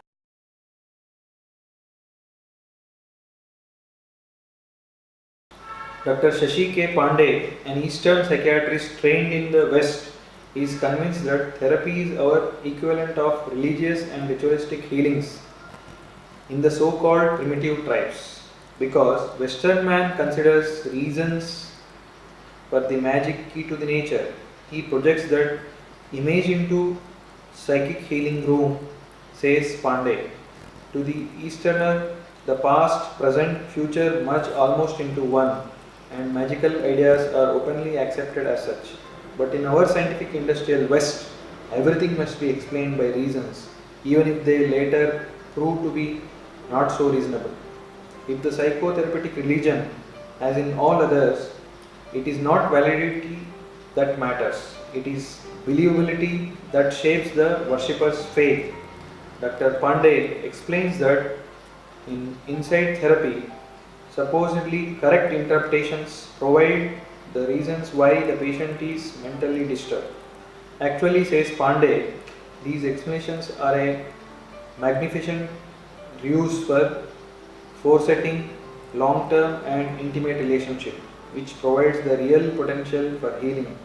The idea that patient sickness is caused by an unconscious childhood disturbance is only a disguise for an emotional involvement between patient and therapist. Simple emotion is not accepted in the West. Pandey reminds us it must carry a more acceptable label, that of scientific psychotherapy. This experience is difficult to have and to accept in an Anglo-Saxon setting, with its characteristic high ideals of self-sufficiency, responsibility for one's fate, except under guise of sickness, and with the lofty Greek purpose of understanding. It is now obvious that most tenets of psychological society, including psychotherapy, are Western man's disguise for a new spirituality. It is the educated person's opportunity to practice religion under the cloak of science. It enables us to call on occult powers of healing while appearing our Western need for rational underpinning. It makes little difference that each of psychotherapies has a different faith. It is the faith itself, not the doctrine, that is the healing agent. So, Christianity advocated faith, hope and charity. Psychotherapy is less candid, but its hidden theory also rests on faith and hope. So, all these articles say that we need to come back to our old technique of the our culture, that is nothing but parent worship day. Now let us see broken family structure and how their children are placed. Today, the economic and social future of our children in the poor and middle class family is being undermined by a culture that promotes teenage sex, divorce, cohabitation, and out of wedlock birth. In this graph, we see where the children are by family structure.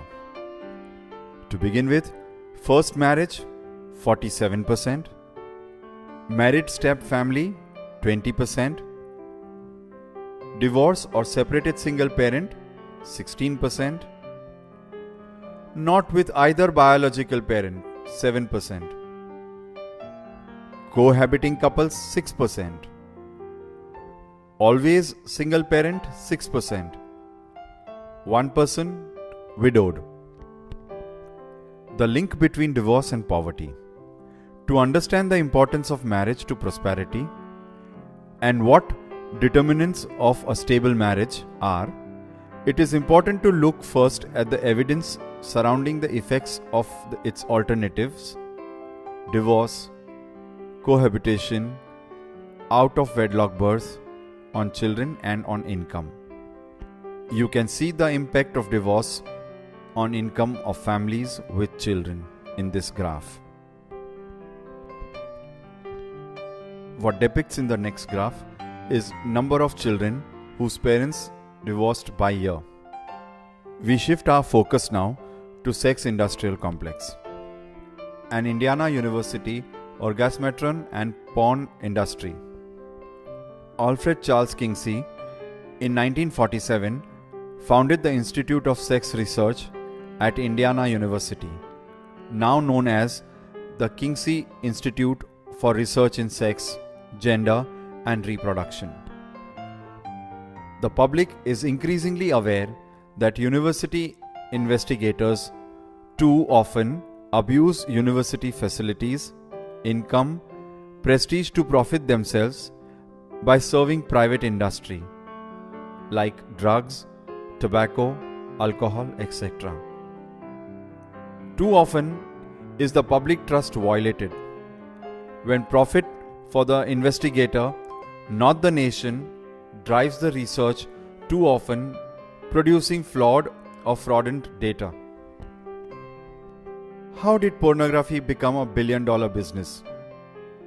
Would this business find methods to recruit women and children as users and performers? Did sex radicals credentials one another as health professionals and bearing such ill-begotten titles? Did these sex radicals postures as experts defending pornographic and pedophilic magazine in courtrooms and legislatures? With law enfeebled, have sexologists screen pornography to measure drugs that might arouse sexual resistance female? Does evidence find a lucrative conflict of interest linking sexologists? Kinsey admirer James H. Jones biography. Alfred C. Kinsey, A Public and Private Life, documented Kinsey as bisexual sadomasochist. Kinsey reportedly seduced his graduate students and his staff, inserted a toothbrush in his urethra, tied rope around his testicles and pulled, and once gave himself unanesthetized circumcision. He is also reported to have encouraged group sex among his staff and to have coerced his wife, his staff, and his staff wife into making pornographic films in the family attic.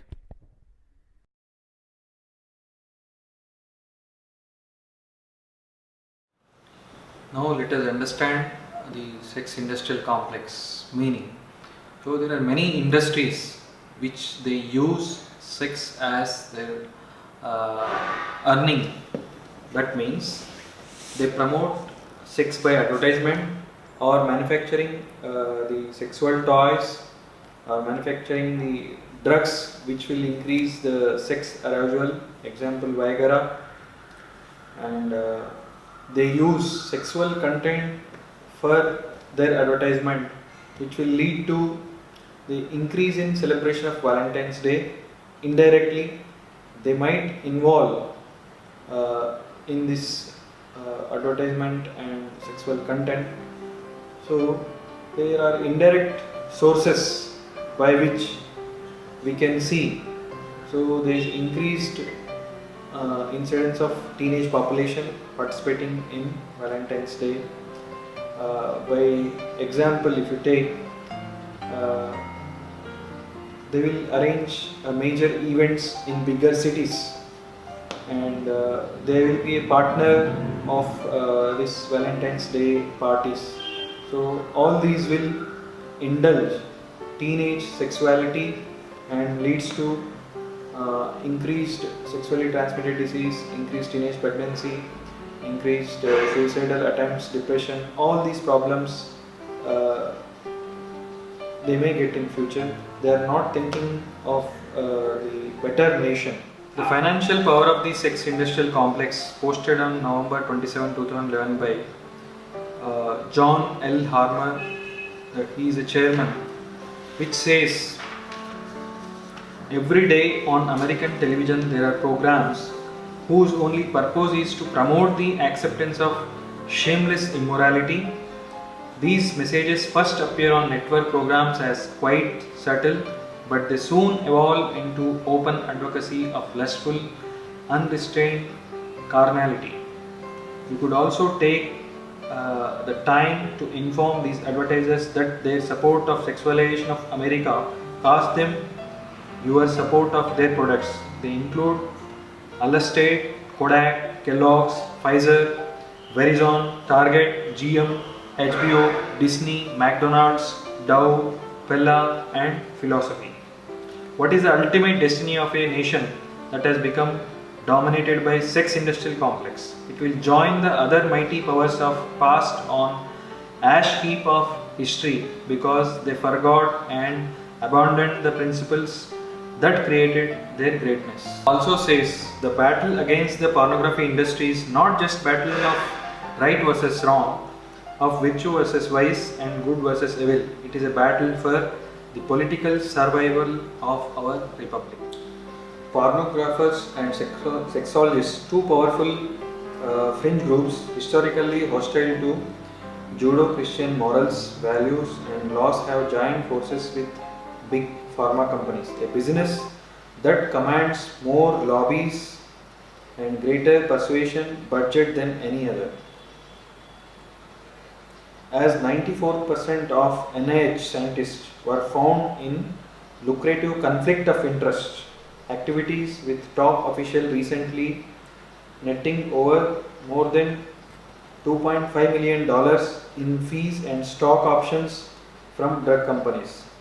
So this indicates whenever the research is going on, we need to tell about our conflict of interest.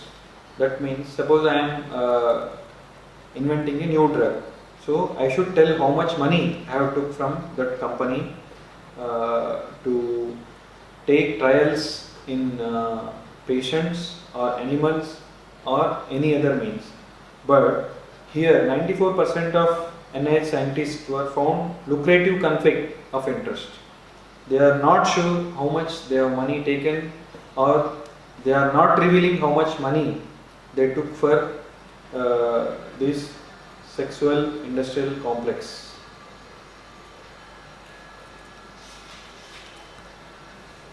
Despite full knowledge of the origin of Kinsley's criminal child sexual abuse research in 1998, the Kinsley Institute boldly republished the Kinsley Reports 1948, 1953 as ethical, accurate science.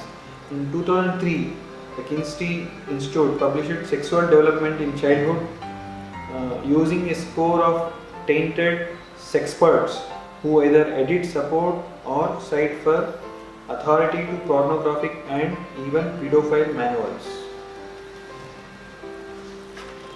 Dr. Heman signed confidentially agreements that prohibits her from disclosing details about what products they are testing and how they are conducting the test.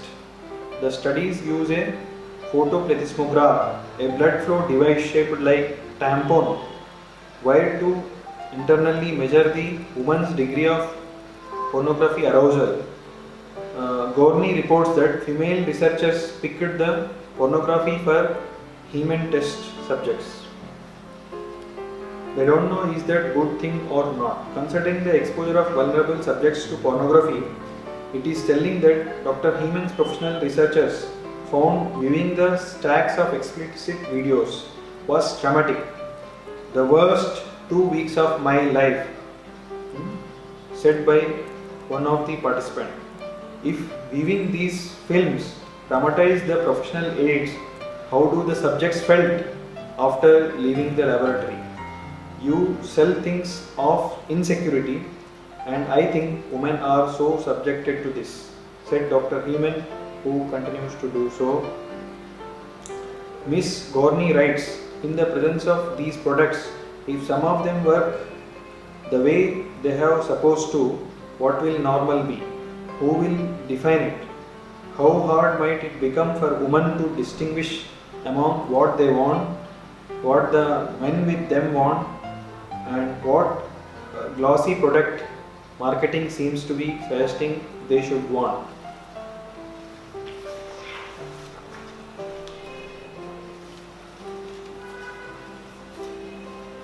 The American Congress gave rupees $750 million a year to abstinence-only sex education. So, Fortin Berry warning was dismissed by all John D. Lametta in sense that people don't listen to social scientists. Proof. Congress allotted, he said, rupees 750 million a year to abstinence-only sex education that we know does not work. Mr. D. Lemetta's false claims went unchallenged. First, depending how you count, at that time abstinence only received not only 750 but $55 million in 2003, millions less received by big sexology. Second, although 3 decades of classroom sex education has produced epidemic socio-sexual disorders, D. Lamster wants to say that these 30 some years Keynesian sex education did work while a few years of abstinence education did not work. D. Lamster says he is always asked what's normal. Almost every book participant wrote at some point that all sexual varieties are normal, with D. Lametta ignoring Fortin's sponsored writing. Asian students on US universities at all-time high. This data is collected from asiantribune.com. In this graph, you can see the percentage of Asian students on higher side, whereas India is the leading place of origin for international students in United States, with 94,563 in 2007 and 8, an increase of 13% from the previous year. How do Asian students get to the top of the class? Let us see an article in a book published by Dr. Sukin Abaud and Jane Kin. While Asian Americans make up only 4% of US population, Asian Americans make up much higher percentage of student bodies in top universities around the country. The percentage are astounding. 24% at Stanford, 18% at Harvard, 25% at both Columbia and Cornell. More Asian Americans over the age of 25 have bachelor's degree and advanced degree than any other race or ethnic group. And after outperforming their college in school, Asian Americans also bring home higher incomes than non-Asian counterparts. Almost $10,000 more annually than the rest of the population. Respect your elders and obey your parents. Let us meet Dr. Hira Taparia, who is Auric Vastu consultant and a scientist, having expertise in aura and auric cosmic Vastu. He reads the auric cosmic flow around the living beings and non-living beings. I am Dr. Taparia. I did my PhD in Sanskrit. I did my MA in Sanskrit, BA in Ardhamagdi, and then I did my PhD in Mantras in Atharved, and then I did my naturopathy doctorate, and I became to work on aura. I went to Tibet in 1961, and I stayed there for 4 years into a monastery to learn about aura. And after learning that aura, we started this work. And I am doing it since last 40 years, about reading the aura and correcting the aura of the people and giving the treatments through sound and aura. I made a special program of the sound therapy by which we can read the aura, read the sound from your voice, and from that we can find out what is your energy depleting. So once we find out your energy which is depleting, we give you further your sound back to you to listen and be cured. This picture is created by Energy Photographic Machine in Dr. Hira Taparia's lab, which shows aura of the mother creating a circuit of energy flow by way of blessings as the child touches the feet, by protecting and creating desired energy required by the child, or filling the energy lacks of the child by her aura. Aura points, there are everywhere in your body, there are more than 2000 chakras, and they continuously liberate the colors, and that is aura. So it is very difficult to say that this particular point is aura or this particular point is aura. Everywhere it's a full aura, and once you see the aura figure, you will know it. It is all around your body. I'll just show you one aura which will indicate how the aura looks. Just see. It is all around your body. So in this aura, as soon as second aura comes by the side of this, it intermingles with each other. And this is how your aura becomes. According to Dr. Taparia's auric science, there are various auric points for different subjects in a child's brain. Now, for example, we have a child who does not understand physics. Then a parent keeps his left hand on the physics book and right hand on the aura point meant for physics on the child's brain. The subject is expected to be transpired by means of positive energy transformed from the parent to activate the neurons in child's brain. When you are worshipping, as I have shown you an aura, I will show you one aura where a child is touching the feet of parent and how the energy shifts over there. You can see it. This is the aura photograph of a mother and a child. As soon as the child touches the feet of mother, the aura of mother envelops the child.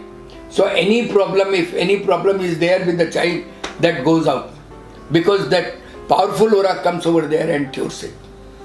So according to you, worshipping of the parent should be done? It should be done, because when you touch from your cross hands to parent's feet, the energy moves in the 8th circle, and with the 8th circle you get the biggest energy, and you can become very powerful in studies as well as in mental level, emotional level. In all the levels you become perfect. It's a wonderful act when we are worshipping to our parents. Somehow or other we remember our parents. So this is a one very good point to remember our parents. It is certainly on this day, let's suppose I don't go for the Valentine Day. I simply say that one day you are with your parents, you get the blessings from them, and you touch their feet and you get the wonderful energy from them. Necessity of abstinence and continence. Programs that focus exclusively on abstinence have not been shown to affect teenagers' sexual behavior, although they are eligible for tens of millions of dollars in federal grants, according to a study released by non-patrism group that seeks to reduce teen pregnancies.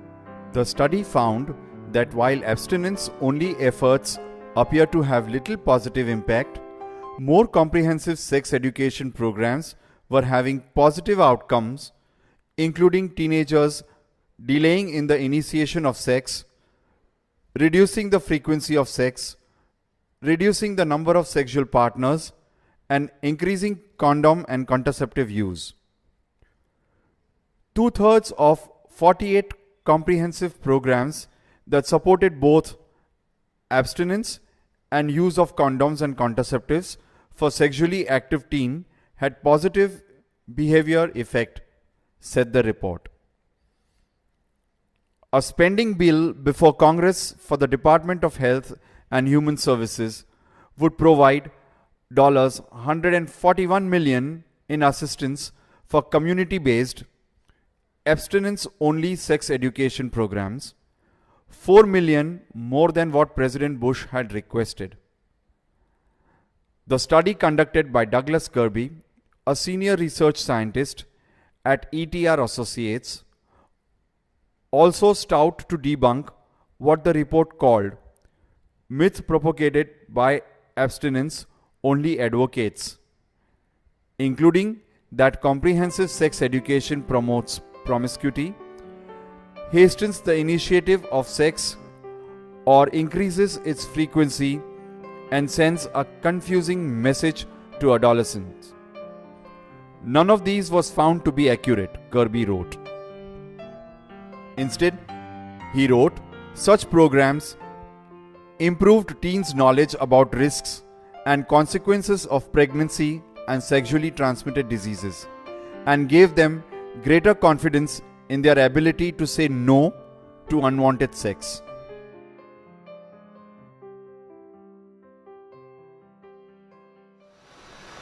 According to Center for Data Analysis Report 3.4 on Sex Education and Abstinence, June 3, 2003. So, over the past 5 years, there has been growth in abstinence education programs that stand in sharp contrast to safe sex curricula. The best abstinence education programs teach 1. The primary importance of delaying the sexual activity. Second, the human sexual relationships are predominantly emotional and moral than physical in character, and the teenage abstinence is an important step leading towards a loving marital relationship as an adult, which will last longer than the short relationships. We agree that by doing Parents Worship Day, so we can cut short lot of money, that is funds raised by many organizations, many countries towards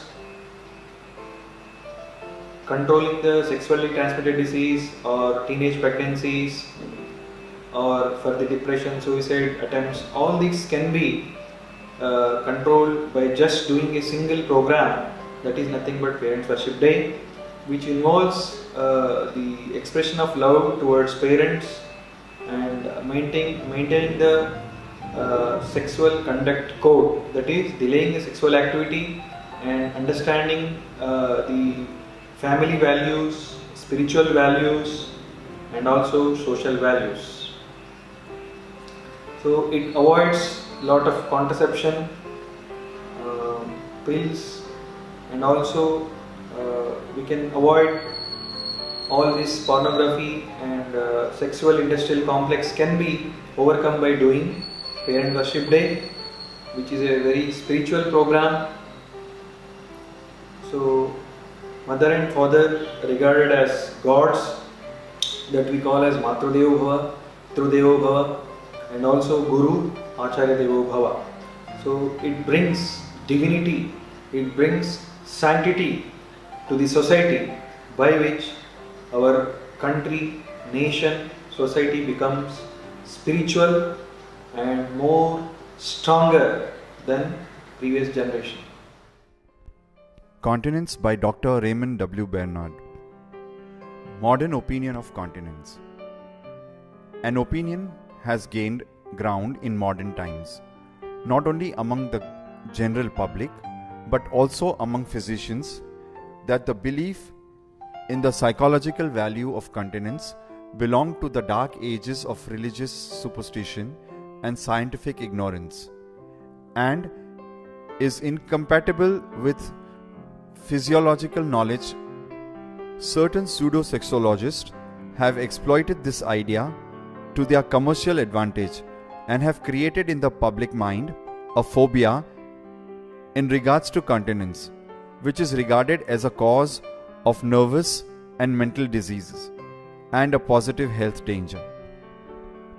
There is a remarkable similarity of chemical composition between semen and the central nervous system, both being especially rich in lecithin, cholesterol, and phosphorus compounds, which would indicate that seminal emission withdrawal from the body substance necessary for the nutrition of nervous tissues. Excessive voluntary seminal losses through masturbation, coitus interrupts, and contraceptive practices are debilitating and harmful to the body and brain. Excessive involuntary seminal loss through nocturnal emission, diurnal emission, spermatoria, etc., are debilitating to the nervous system and may cause neuroasthenia.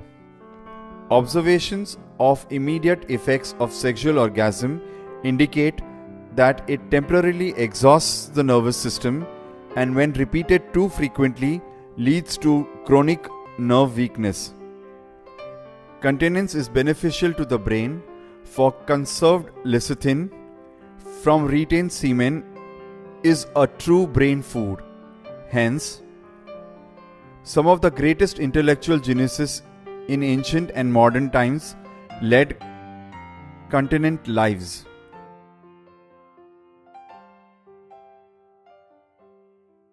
So now,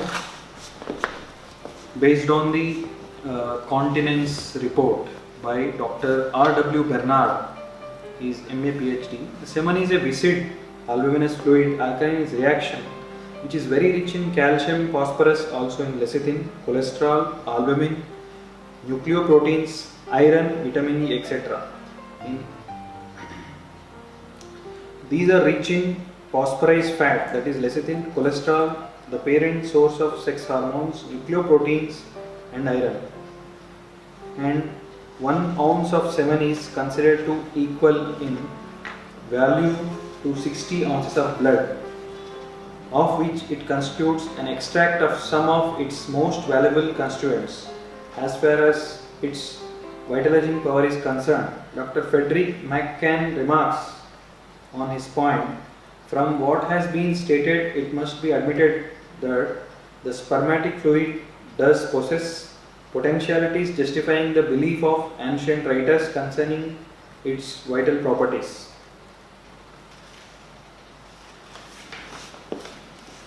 The semen contains substances of high physiological value, especially in relation to nutrition of brain and nervous system. If resorption of semen through the wall of female genital tract has a vitalizing effect on female organism, the same should be the case in body of male in which it is formed and conserved. And conversely, loss of semen must deprive the organism of vitality, valuable substances necessary for nutrition of nervous tissue such as lecithin, which has been used therapeutically with great success for the cure of neurasthenia resulting from sexual excess. So, the following among many physiological evidences which demonstrate the value of continence. There is remarkable similarity of chemical composition between semen and central nervous system, both being especially rich in lecithin, cholesterol, phosphorus compounds, which would indicate that seminal emissions withdraw from the body substances necessary for nutrition of nervous tissue. Excessive voluntary seminal losses through masturbation, coitus interruptus, contraceptive participation are debilitating, harmful to body and brain. Excessive involuntary seminal losses through nocturnal emission, diurnal emissions, spermatoria are debilitating to nervous tissue and may cause neurasthenia. Let us see a living example of continence and celibacy. Mr. Virendra Mehta, who acquired a place in Guinness Book of World Record for his memory power. हमने 80,000 words इस dictionary में से memorise किया है along with page numbers. अगर आप कोई भी वर्ड देंगे मुझको, कोई भी वर्ड, तो I can recall page number. मैं बता दूंगा कि मैंने किस पेज से ये वर्ड पढ़ा है. ये भी बता सकता हूँ कि मैंने किस पेज नंबर से ये वर्ड लर्न किया था. क्या बात है दोस्तों.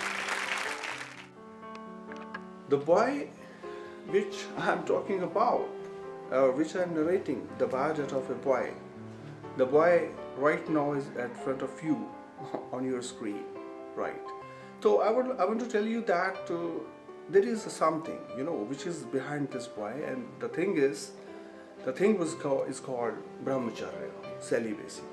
Because if it didn't follow the brahmacharya, the celibacy, I was the same boy who really walk in a saloon and doing the massage of the people.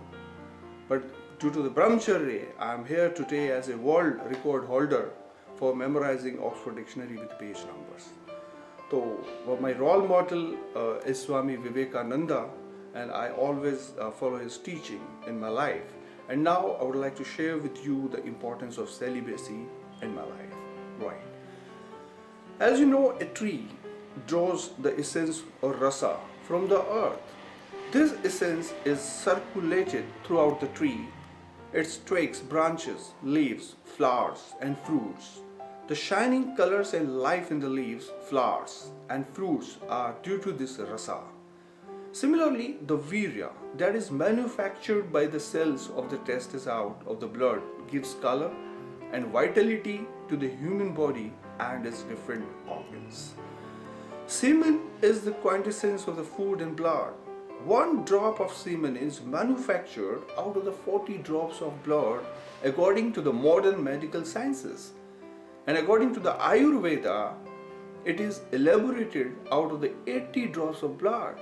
And the two testes, the seeds that are located in the scrotal bag, are called secretory glands. The cells of these testes have been endowed with the peculiar property of secreting semen from the blood. Just as bees, collect honey in the honeycomb drop by drop, and so also the cells of the testes collect semen drop by drop from the blood, then this fluid is taken by the two ducts or tubes to the vesiculoseminal under excitement. It is thrown out of the special ducts called ejaculatory ducts, into the urethra, where it is mixed with the prostatic juice. Eminent European medical man also support the statement of the yogis of India. Dr. Nicolay says, it is a medical and physiological fact that the best blood in the body goes to the form, the elements of the reproduction in both the sexes. In a pure and ordinary life, this matter is reabsorbed. It goes back into the circulation, ready to form the finest brain, nerve, and muscular tissues. This vital fluid of man carried back and diffused through his system makes him manly, strong, brave, and heroic. If wasted, it leaves him effeminate, weak, and physically debilitated, and prone to sexual irritation and disordered function. A wretched nervous system, epilepsy, and the various other diseases and death, the suspension of the use of the generative organs is attended with a notable increase of bodily and the mental and spiritual vigor. If the spermatic secretion in man is continuous, it must either be expelled or to be reabsorbed as a result of the most patient and persevering scientific investigations. It has been found that whenever the seminal secretions are conserved and thereby reabsorbed into the system, it goes towards enriching the blood and strengthening the brain. Dr. D. Lewis thinks that the conservation of this element is essential to the strength of the body. Vigor of E.P. Miller says, all waste of spermatic secretions, whether voluntary or involuntary, is a direct waste. Is a direct waste of the life force. It is almost universally concluded that the choicest element of the blood enters into the composition of the spermatic secretion. If these conclusions are correct, then it follows that a chaste life is essential to man's well-being. Eminent doctors of the West say that the various kinds of disease arise from the loss of semen, particularly in the young age. These appear boils of the body, acne, eruptions on the face, the blue lines around the eyes, absence of beard, sunken eyes, pale face, and anemia, loss of memory, loss of eyesight, short-sightedness, discharge of semen along with the urine, enlargement of the testes, pain in the testes, debility, drowsiness, laziness, gloominess, palpitation of the heart, dyspnea or difficulty in breathing, emphysemis, pain in the back, loins, head, and joints, weak kidneys, passing urine in sleep, fecal mindedness, lack of thinking power, bad dreams, wet dreams, and restlessness of the mind. A good lot of energy is wasted. A good lot of energy is wasted during copulation. Bad memory, premature old age, impotence, various sorts of eye diseases, and various nervous diseases are attributable to the heavy loss of this vital fluid. It is greatly shocking indeed to see many of our youth, walking with the tottering steps with pale, bloodless faces owing to the loss of this vital fluid. Instead of jumping hither and thither with the agile, nimble steps with vigor and vitality like the squirrel. Some people are so passionate and weak that even the thought or sight or touch of a woman cause discharge of semen. Pitiable is their lot. Role of celibacy with Parents Worship Day, as the first step towards the celibacy by taking their blessings and making our parents proud. And really wish you all a very salubrious, very blissful, this Parents Worship Day, because the parents are our roots, and without our roots, we are nothing, right? So I wish you all the best for your future, and I would like to guide you to please follow the brahmacharya, the importance of celibacy, which is the only root of our successful life. I add a big example of continence and celibacy, and that is Swami Vivekananda. He was an Indian Hindu monk, a chief disciple of the 19th century Indian mystic Ramakrishnan. He was a key figure in the introduction of the Indian philosophies of the Vedanta and Yoga to the Western world, and is credited with the rising interfaith awareness, bringing Hinduism to the status of a major world religion during late 19th century. This one incident that explains his memory power due to celibacy and continence is what follows. He had begun reading newly edition of Encyclopedia Britannica. His disciple Sharat Chandra Chakravarti, seeing one day those 25 large volumes, remarked, "It is difficult to master the contents of so many volumes in one's life." He did not know that at that time the Swami had already finished 10 volumes and was reading the 11th. "What do you mean?" said Swami.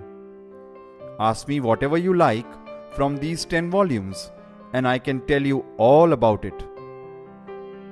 The disciple, out of curiosity, brought down the books and asked him many questions on difficult subjects, selecting one or two from every volume.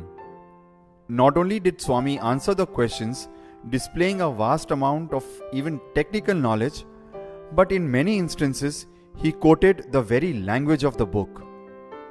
The disciple was astounded at the extraordinary grasp and memory of his guru and exclaimed, "This is beyond the power of man."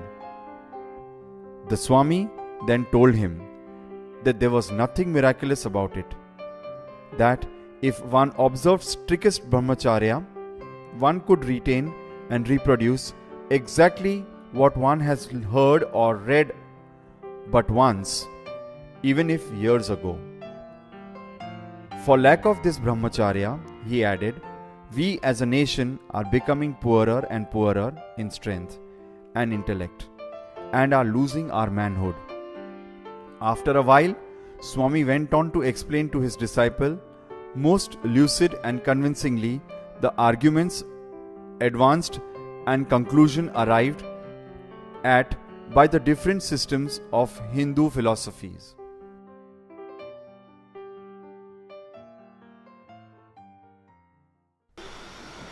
Now let us understand the answer given by Swami Vivekananda to the question of what is the secret of success. So Swami Vivekananda says the secret of success, there are two principles. One is obedience to the Guru without any question.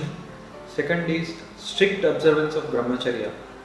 So he tells in Raja Yoga how this strict brahmacharya will lead seminal energy into an ojas, that is literally meaning illuminating or pride is the highest form of energy in the human body, which is stored initially in the Mooladhara, that is just below the navel, and it will transcend to the brain, which also lubricates the brain and spinal cord with the energy suspended in lecithin, which is nothing but cholesterol and proteins. So he says it is only the chaste man or woman who can make the ojas rise and store it in the brain. That is why chastity has always been considered the highest virtue. A man feels that if he is unchaste spiritually goes away, he loses mental vigor and moral stamina. And he also tells about the girls who can keep their girls unmarried without fear of social punishment. So such educated men are not yet born in this country. So it's a great thing told by Swami Vivekananda. So even girls with brahmacharya, they can attain the supreme Brahman by chastity. So let us see other sentences about chastity told by Swami Vivekananda. Without chastity, there can be no spiritual strength. Continence gives wonderful control over mankind. And he says again and again one word, that is faith and Shraddha will come only by brahmacharya.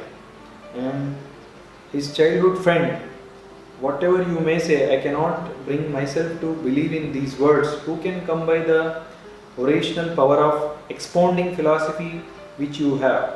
Then Swamiji says, answer to his question, you don't know that power may come to all. That power comes to him who observes unbroken brahmacharya for the period of 12 years. I need to not do any more think over the prepare myself for any lectures on such a certain subject or philosophy which I wanted to tell tomorrow. Suppose I have lecture tomorrow, all that I shall speak about will pass tonight before my eyes like so many pictures. So, and the next day I put into words during my lecture all those things that I saw. So you will understand now that it is not any power which exclusively by my own. Whoever will practice this brahmacharya, they will own this ojas or the sexual energy or power of brahmacharya. It is a truism that social problems can only be understood in context. But the particular difficulty of teen pregnancy issues is that context has changed so rapidly and radically that analysis and policy response can easily be outdated. And it is further sources of turbulence and controversies that the world in which many of today's teenagers are growing up is very different from the world which shaped the adolescence of most of today's policymakers. The forces that have brought about such radical changes are well documented and included the spread of cheap, safe and effective contraception, liberalization of abortion of law, the progress made by women towards educational and career equality, the widespread rejection of traditional sexual codes, and the emergence of more sexualized society as old taboos have fallen away and sexual imagery and messages have permeated the information of environments. In the epic of Mahabharata, Bhishma was well known for his pledge of celibacy. The importance of parental worship. For me, worshipping parents and teachers is more important for this life and beyond too. Those who follow the orders of parents need not follow any religion, as the order alone is ordained religion. This is the belief of almost all religious heads. Governments can destroy the values, but they cannot revive it. Only saints can revive the destroyed values and save the nation from big disasters through such initiative like Parent Worship Day. Here, we can say that Parent Worship Day can strengthen the traditional sexual code protect our nation from such insoluble problems. Government should not create hurdles in words of such saints who actually bring the nation out of big problems. Government should assist such saints if it wants the nation to prosper. Most modern scientists, doctors, researchers, psychologists and intellect group agree and accept that abstinence, continence and celibacy are not only the best tools to fight from the issues, but they also keep society healthy and powerful. According to UK journalist Sunanda Tanwar, Asharam Bapu is great philosopher, social worker and a humanitarian. He has worked tirelessly all his life for Hindu culture and Sanatan Dharma. He wrote more than 100 books, opened Bal Sanskar Kendra for kids, more than 17,000 samitis, gaushalas, has always been working for welfare of poor. The amount of work Bapuji has done for welfare of poor in India, if any European would have done same work, he would have had got Nobel Prize by now. Here we can conclude that the celebration of Parent Worship Day results into healthy society in a conducive living condition, whereas Valentine's Day celebration is supported and organized by sexual industrial complex and has formed a society with unconducive living conditions.